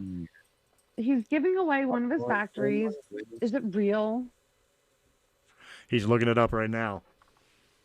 Don, what would you do with a Jelly Belly factory? I would sell it and buy something make useful. better flavors. Well, the last thing I see is I would turn it into a comedy club and run it into the ground. There you go. The American dream. Doesn't look like there's anything new. News. Well, while you guys are looking that up, I'm going to go visit the little boy's room. I call bullshit. Right. There hasn't been updates anything since September on that. I don't see anything since September. But I'd like to see it. If anybody's got something, they could send it to me. It was a way to get more sales, and then it disappeared. Yeah, I don't see anything either. Yeah, that's what I think too. But if you yeah, probably. Bubble room, indoor skydiving. Let's do it. And bad axe throwing. I want to go there too. I'd be down. The bad axe throwing right next to me. Axe throwing? Yeah. Oh, axe throwing? Really? There's an axe throwing Yeah, place? the bad axe throwing right up on Washington, right by me. Yeah, they're sponsoring our We show have- in May. Yeah, that's what I'm saying. We have That's like cool. a discount through them because of the sponsorship. Heck yeah. Yeah. I wonder if Greg's the involved hunt with for that. a golden ticket. Sorry about that. Yeah, Greg was the championship axe throwing guy. The bar manager, the manager of the kitchen, Greg, lived out there. He's probably involved with that, I wouldn't doubt. Involved with what? I'm walking back Starbucks. in late. We're giving away more free coffee. Apparently. Axe throwing. Yeah, it was axe throwing. Oh, okay. But yeah, Starbucks is giving away free coffee again to first responders. Apparently. Because they want them to suffer? That's terrible. Giving it to, I was going to say, I would be maybe. more into the axe throwing at Starbucks. I think that would be fun. Spell my name right, bitch. I would agree. It depends on what their coffee you're getting. I cannot drum. Yeah, apparently, let's see, doctors, nurses, public health workers, pharmacists, dispatchers, firefighters, paramedics, EMTs, law enforcement officers, dentists, dental hygienists, mental health psychologists, social workers, counselors, etc., hospital staff such as janitors, housekeepers, security, military active duty, contact tracers, vaccine and pharmaceutical researchers, pilots, flight attendants, TSA, and medical researchers. That's amazing that Starbucks is actually deciding to give free coffee to the military, because during the Afghan war, the owner of Starbucks was quoted in stating that the military could buy the coffee just like everybody else when it was asked to donate to the troops overseas. Right. Yeah. Well, they charge a premium for their coffee, so why not? Give a little bit of money away. but apparently this is a promotion similar to a previous giveaway aimed at healthcare workers when companies pledged to give them a free cup of coffee from late March until May, which amounted to over 2 million brews. Hmm. Since then, Starbucks Foundation has donated more than $1 million to support frontline responders, including delivery of personal protective equipment, essential medical items, care packages, and handwritten letters, and support for emergency assistance, including mental health resources for first responders and healthcare workers. Well, especially in this Yeah, day and age with so that's everything pretty going on cool. with the COVID and everything, that's a good thing. It's not normal for me to give any type of props to Starbucks, but as long as they're doing it for the right cause for first responders and people dealing with this pandemic, then absolutely applaud to them. Yeah, yeah. It says to Completely agree with that. I don't drink Starbucks, but that's awesome. right. Just to Think further about how much it would be instead of it being brewed coffee, it was like brews of beer. 200,000 beers. How many people would be drunk right now? well, it says right here About they're it. Hopefully going to not our plan healthcare workers. Probably about as Good much as hope, are drunk right? now on because they're sitting at 50,000 home with nothing to do. They could surprise 50,000 frontline responders with care packages and Starbucks gift cards over the holiday season. Because I know some of Which us are is a drunk just cool because they deal. were given free Definitely. bottles of vodka, right, Don? Yeah, Oh, but yeah. I got better vodka at home.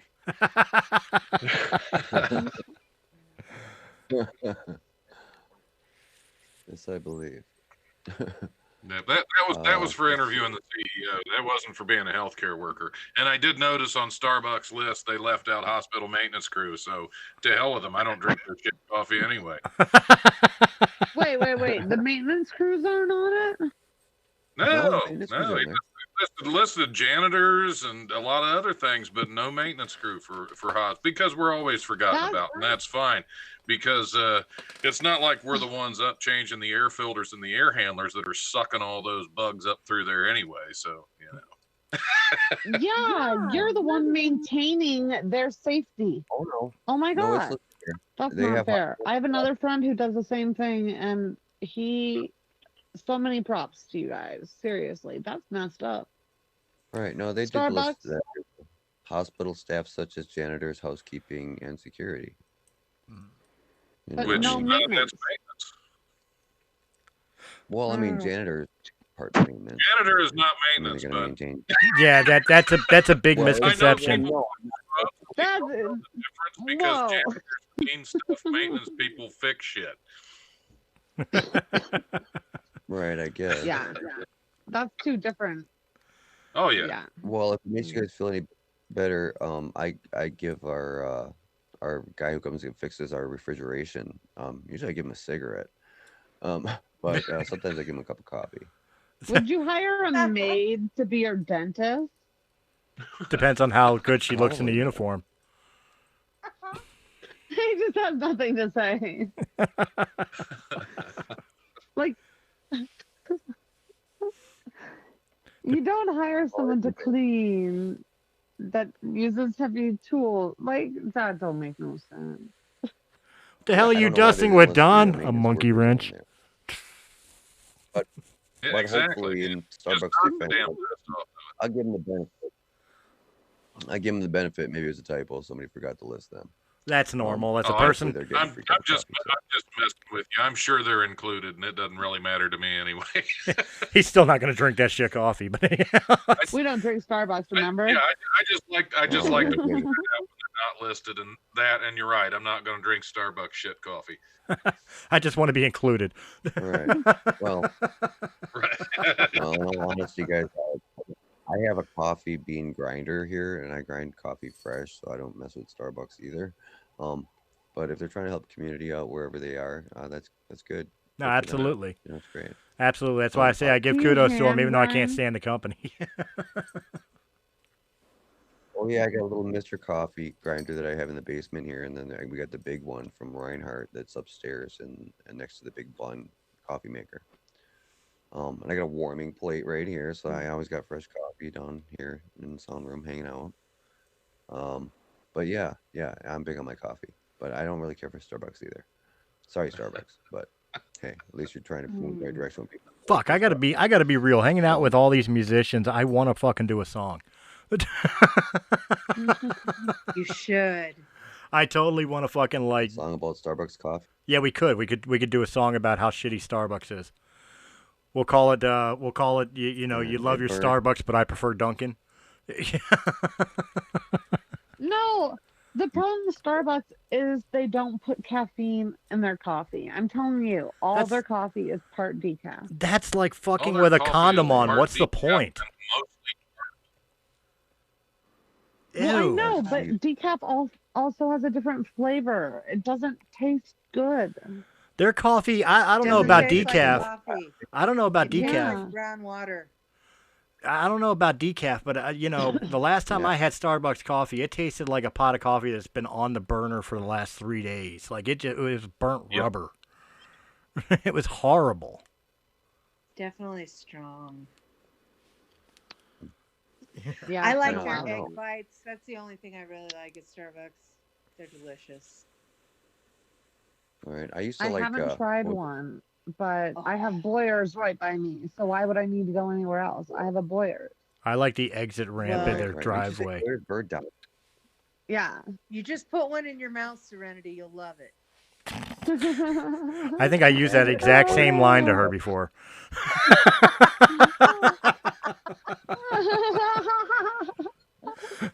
Yeah, Boyers is good. I would take Boyers over Starbucks any day of the week.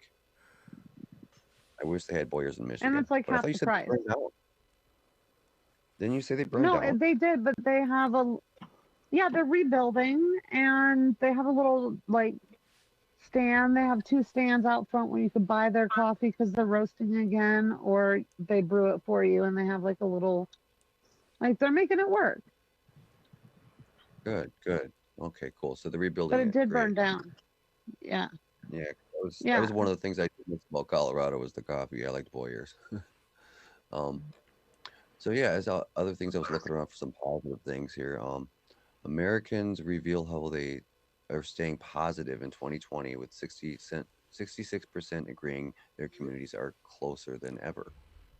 Let's see, 8 in 10 Americans in a new poll said they were desperate to hear some positive news in the remainder of 2020 and believe the constant stream of bad news has taken a toll. The survey asked 2,000 Americans nationwide about how they've coped with the stress of the year. The good news is that 7 in 10 respondents have made it a priority to do something positive every day as the quarantine continues. The top goal shared by 43% of the respondents is just to make at least one person smile every day. 34% are trying to make someone laugh daily and to make it priority to share positive news with their loved ones. And when respondents need some cheering up themselves, their recipe is turning on their favorite movie, 46%, and eating their favorite snacks, 43%. 43% of respondents also go for a walk. 4 in 10 respondents call a friend, 38% snuggle up with their pet. A quarter of respondents also shared that they sing in the shower for a pick-me-up, and 19% have a solo dance party to get in better spirits. How is I as a person who sings in the shower all the time, even before the pandemic, how is that different from normality in the pandemic? Like, I'm not trying to pick on what your article is, but I'm just like, you know, snuggling with a pet, singing in the shower. It's like, didn't people do that before the pandemic? No, that's what they do for a pick-me-up. Oh, you know, okay. Maybe you always sang in the shower, but like you also went out and hung out with your friends. So no, it wasn't like your thing to do to cheer yourself up. Like I have a shower mix, but I have like an old one and a new one. And the new one is more like, it's more upbeat and positive than the old one.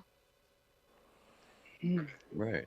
Yeah, singing in the shower. I think everybody kind of sings in the shower or something. What is your mainstay band for in the shower? Like, for me, it's 9 Inch Nails. If I'm not listening to a podcast, I'm listening to 9 Inch Nails while I'm lathering up. Yeah. So, what are your guys' choices? I sing Garth Brooks. Radio. Nice. I listen to KBPI and iHeartRadio. I don't think it's anyone's damn business. She's listening to Oomba Why by does everyone Hanson. want to know what I listen to? She's listening to Oomba by Hanson. I don't listen to local radio. What are you singing? What are you singing, Serenity?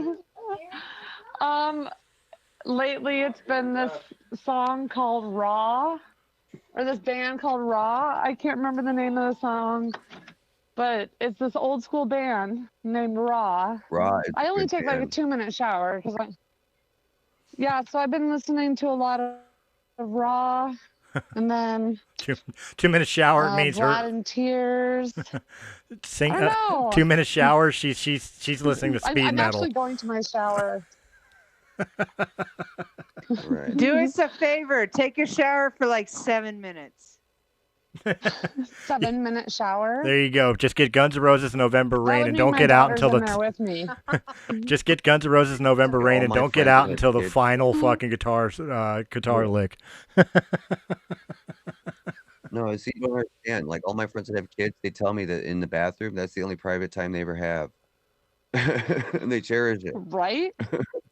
When I had So, kids, like, 2 minutes in the True, shower. but when I had kids, the only time I got okay, privacy so was it's when Raw, do you call my name?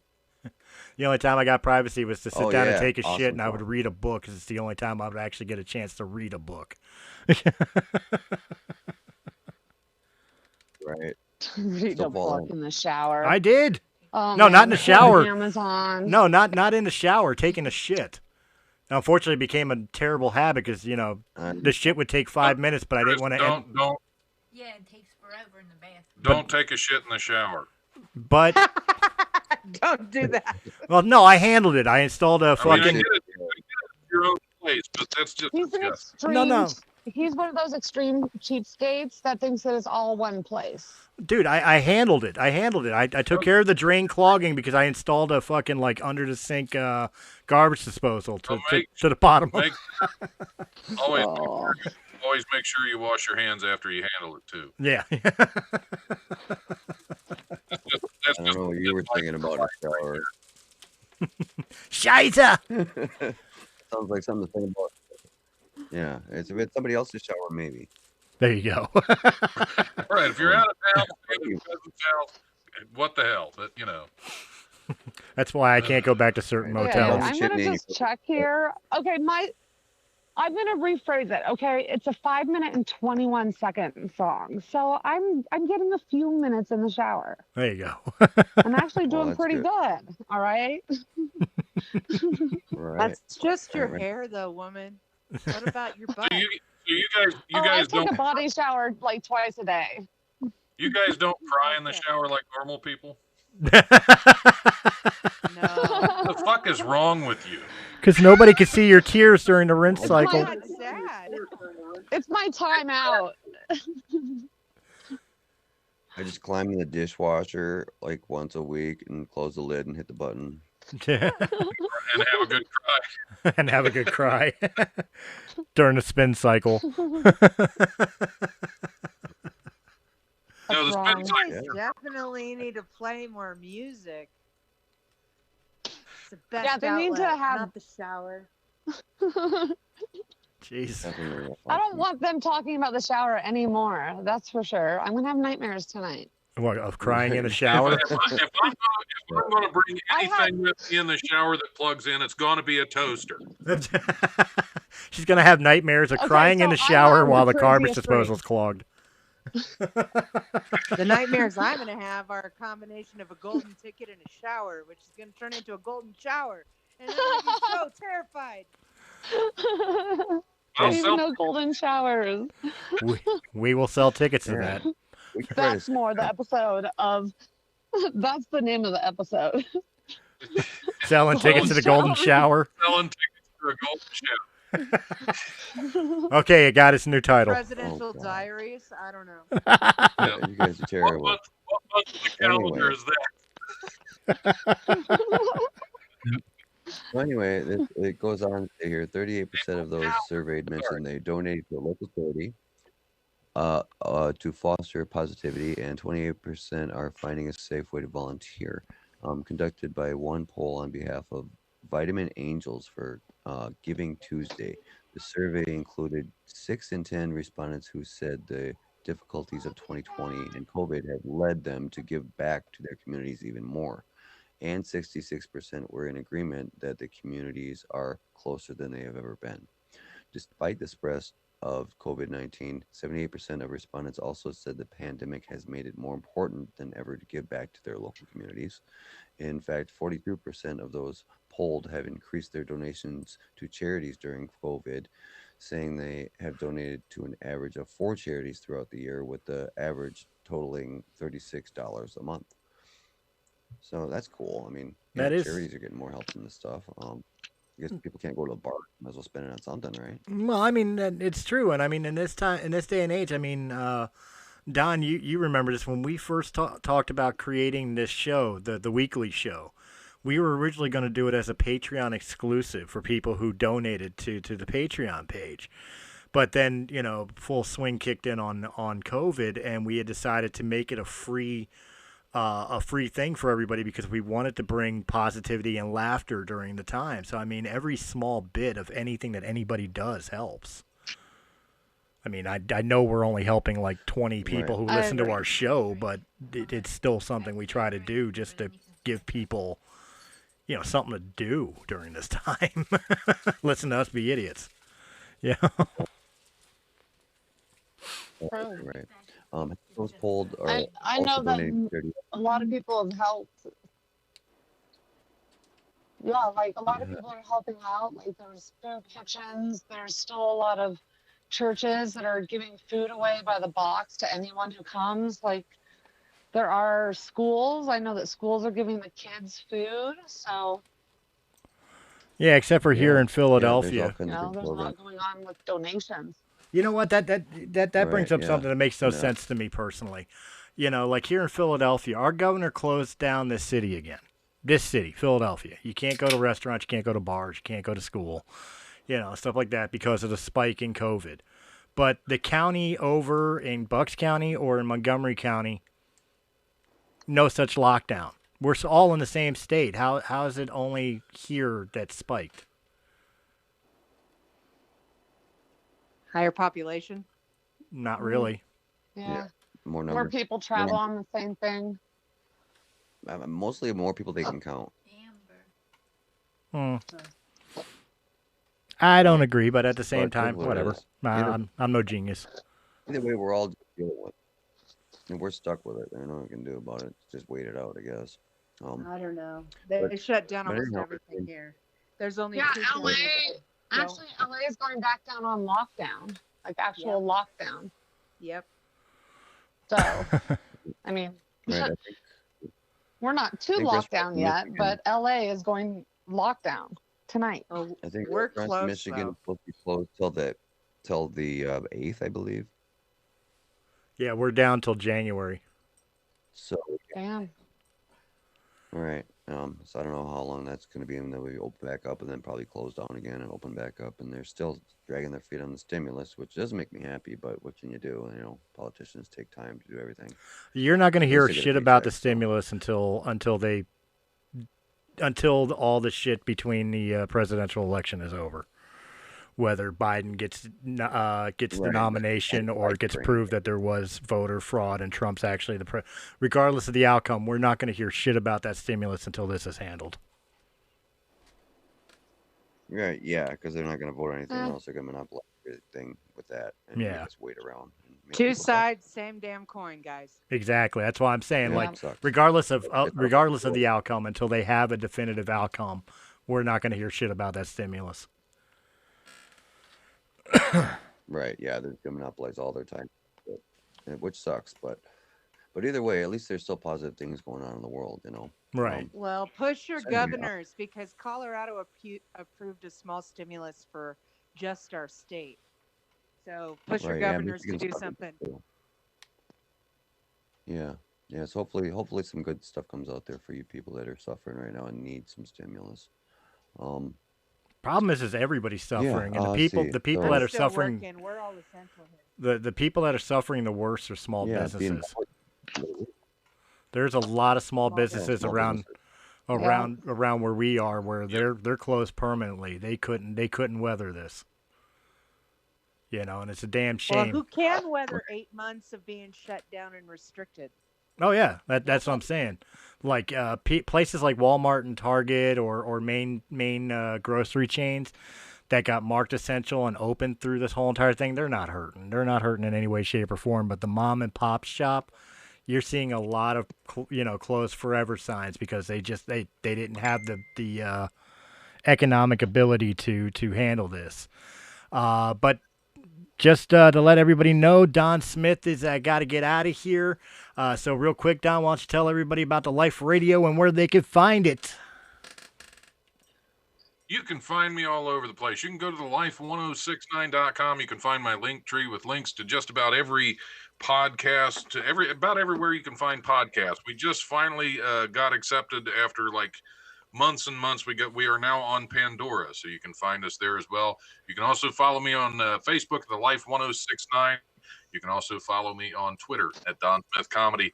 I'm everywhere. Hey, have a good night. It's been great talking to you guys. We'll see you next week. Yeah, see you next week. I'm glad to hear that you got Pandora. The hardest one that we had when we started this, Pandora was relatively quick. It was iHeartRadio we battled the most with to get on. I had no problem with iHeartRadio. To get through Pandora. All right. Cool. We'll see you. Right on. Have a good night, Don.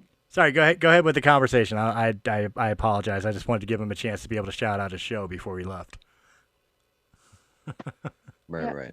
All right, so half of those polled also are donating to charities that are currently addressing COVID-19, with 87% of whom saying they're more likely to support causes that are specifically helping women and children impacted by the pandemic. Over half of respondents, 57%, also plan to increase their planned holiday donations because of the impact of COVID. Communities in the U.S. and around the world are already vulnerable before COVID-19, and now is a time when they need us most, said Howard Schiffer, Vitamin Angel founder and president.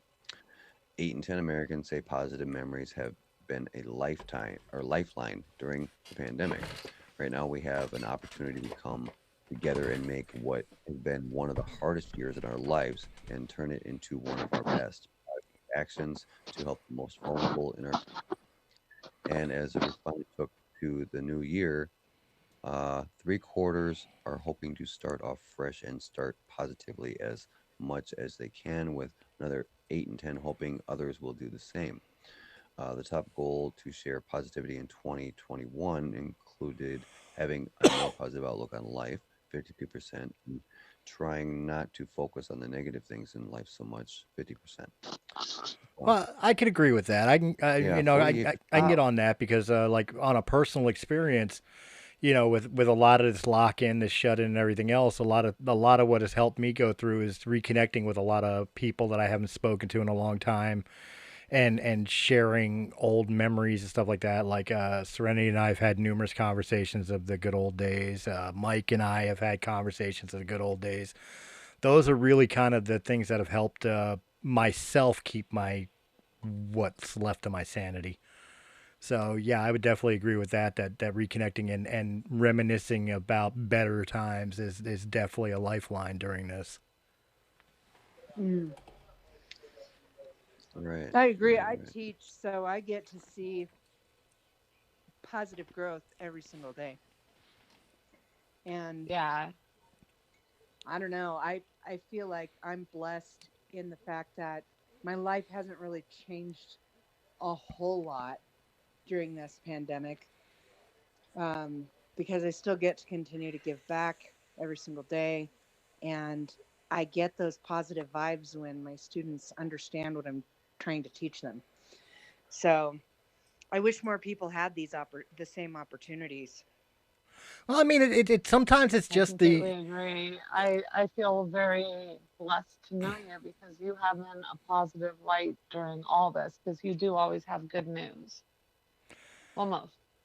I think one of the hardest things to go through with this thing really is like a lot of the simpler things that you kind of took for granted. Like as silly as it sounds, I miss sitting inside a Dunkin' Donuts drinking a cup of coffee. it sounds stupid, but I miss it. Right? You know what I mean? And I think it literally is just because of the simple fact. Going over to a few friends' house. Yeah. You know, I really think it's because of the fact that I'm not allowed to do it now. More than anything else. Yeah. I used to have team camaraderie with my teammates and go and play darts every week, and I can't do that right now because all the bars are shut down. This COVID. Oh yeah, going. Bums me out because them guys. You're right. Going to karaoke on a Friday night on the weekend, I don't have my kids. Simple shit like that really has like no major effect on my life and my world, but the fact that I can't do it makes me miss it. You can come to my house. You can sing karaoke on my sound system. There you go. You're welcome. Yeah, she's got this set up. We'll do a little I love rock and roll. Where's everybody live? I am in the shitty state of Pennsylvania, Philadelphia. Oh, but isn't that the city of brotherly love? That's what it says on the bumper sticker. As far as it goes. That one. It once was. It ain't no more. I'm from Upper Michigan. Well, I still love you guys. It's funny. Serenity will tell you, when I first moved from Philadelphia to Colorado. After a long night. Serenity will tell you, when I moved from Philadelphia to Colorado, all the time I spent out in Colorado, all I bitched about is I wanted to come home to Philly. I come home to Philly, and the only thing I want to do is get the fuck out of this goddamn state. That makes sense. I told you. Right. Yeah, I live in the Upper Peninsula. Colorado's a nice place to live, that's for sure. It certainly is. I went there for a year, and I loved Colorado. I loved Denver and Golden, where I was at, and all my buddies. And I actually plan on getting back out there, hopefully, around tax time. Maybe I can afford it. And we'll see what happens. Where are you at now? I'm in Upper Michigan. Michigan. Up in the northern woods, kind of on the border almost of Canada. See that's kind of what I would want to, like, if I move back, for sake of argument, if I move back to Colorado, I wouldn't want to go back to the Springs or Denver. I would want to go out. I want to live where my next door neighbors are the cows again, like I did when I first moved out in Ellicott. Like Calhan, yeah. Come stay with me. There's a bar right We used to go to rodeos out there when I was in high school. I'd be down for that. Just I'm done with the city scene for a while. let me live on a ranch. I want to go back to Marina Del Rey. I want to go back to the beach. That's all I want to do. I don't even get to do that all that much. Springs.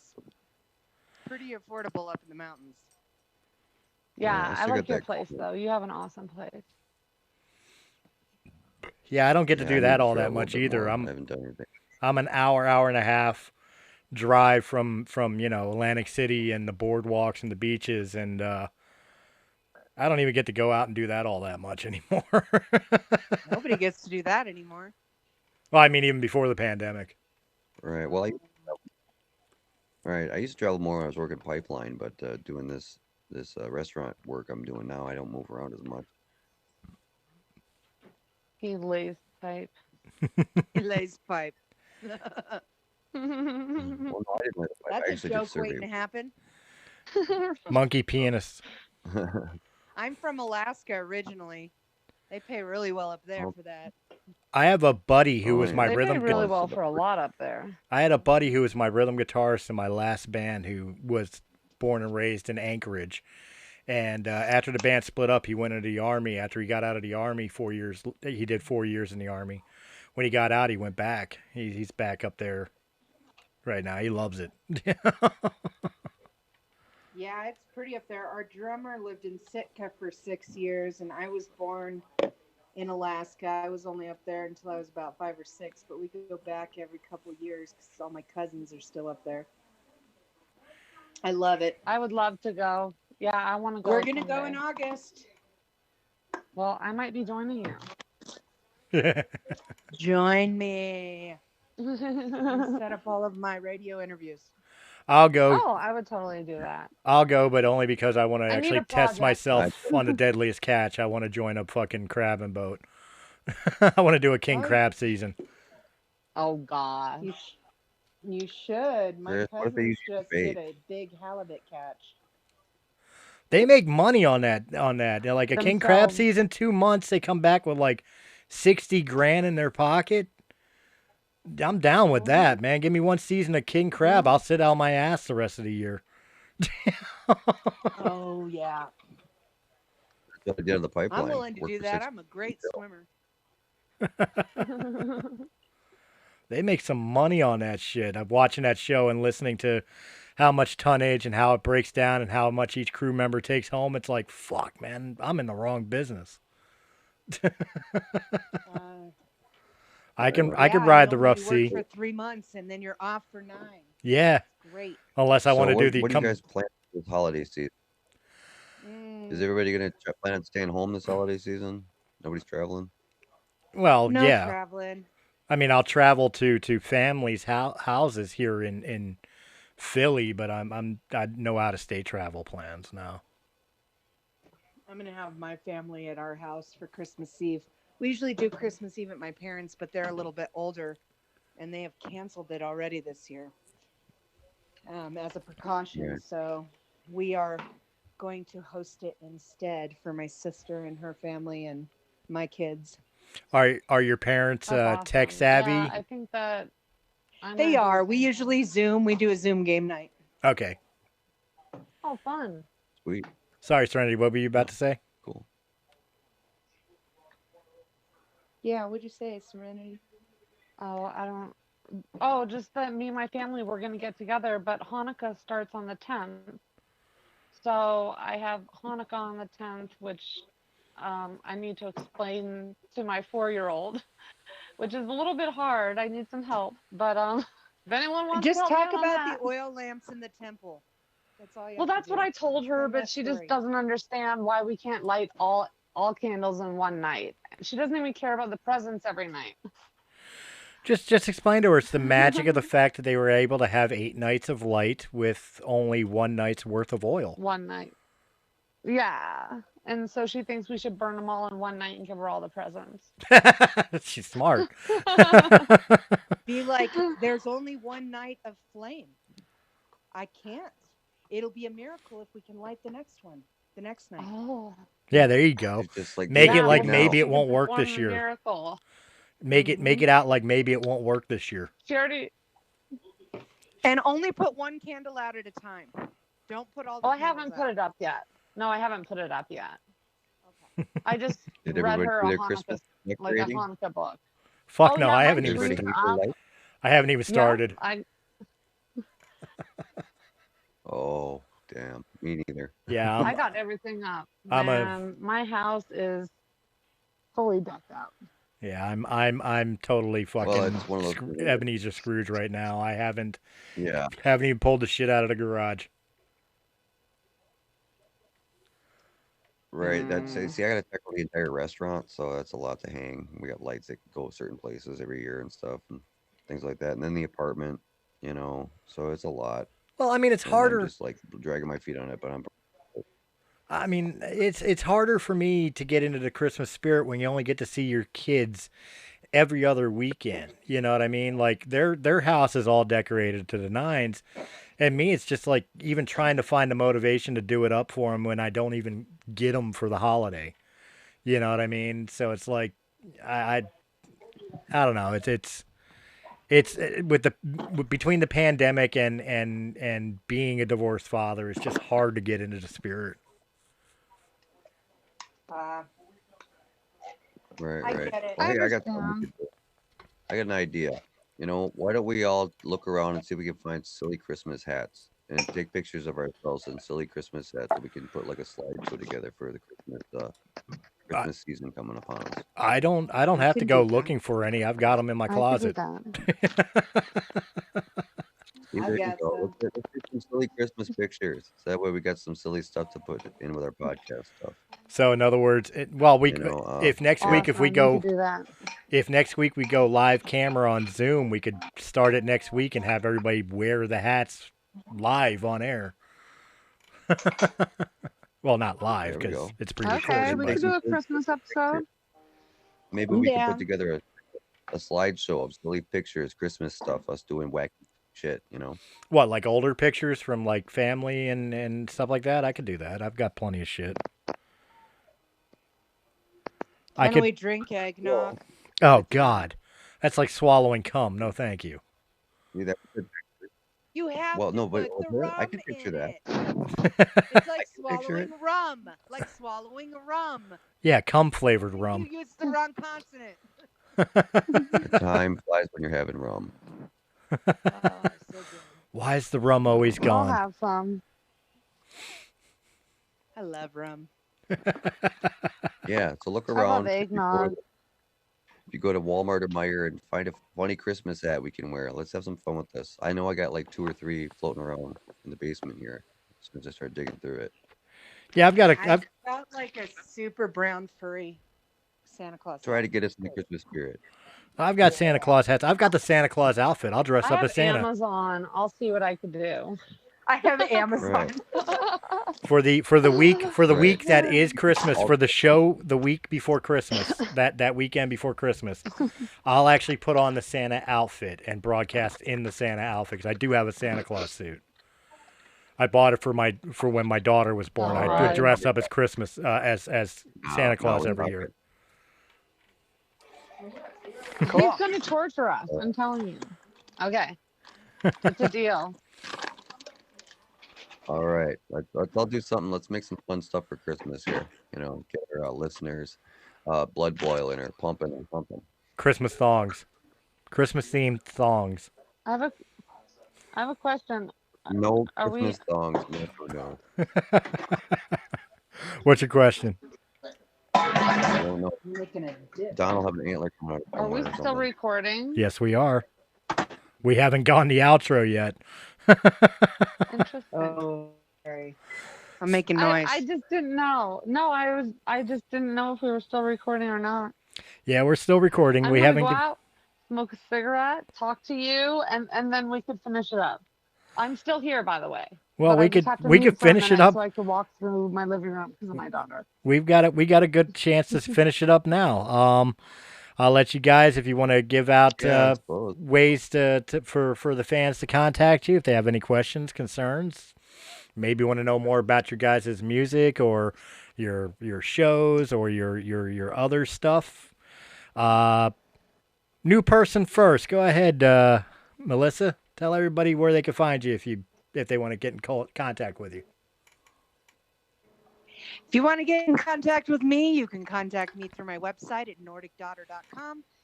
Feel free to listen to some music or check out our bio along the way.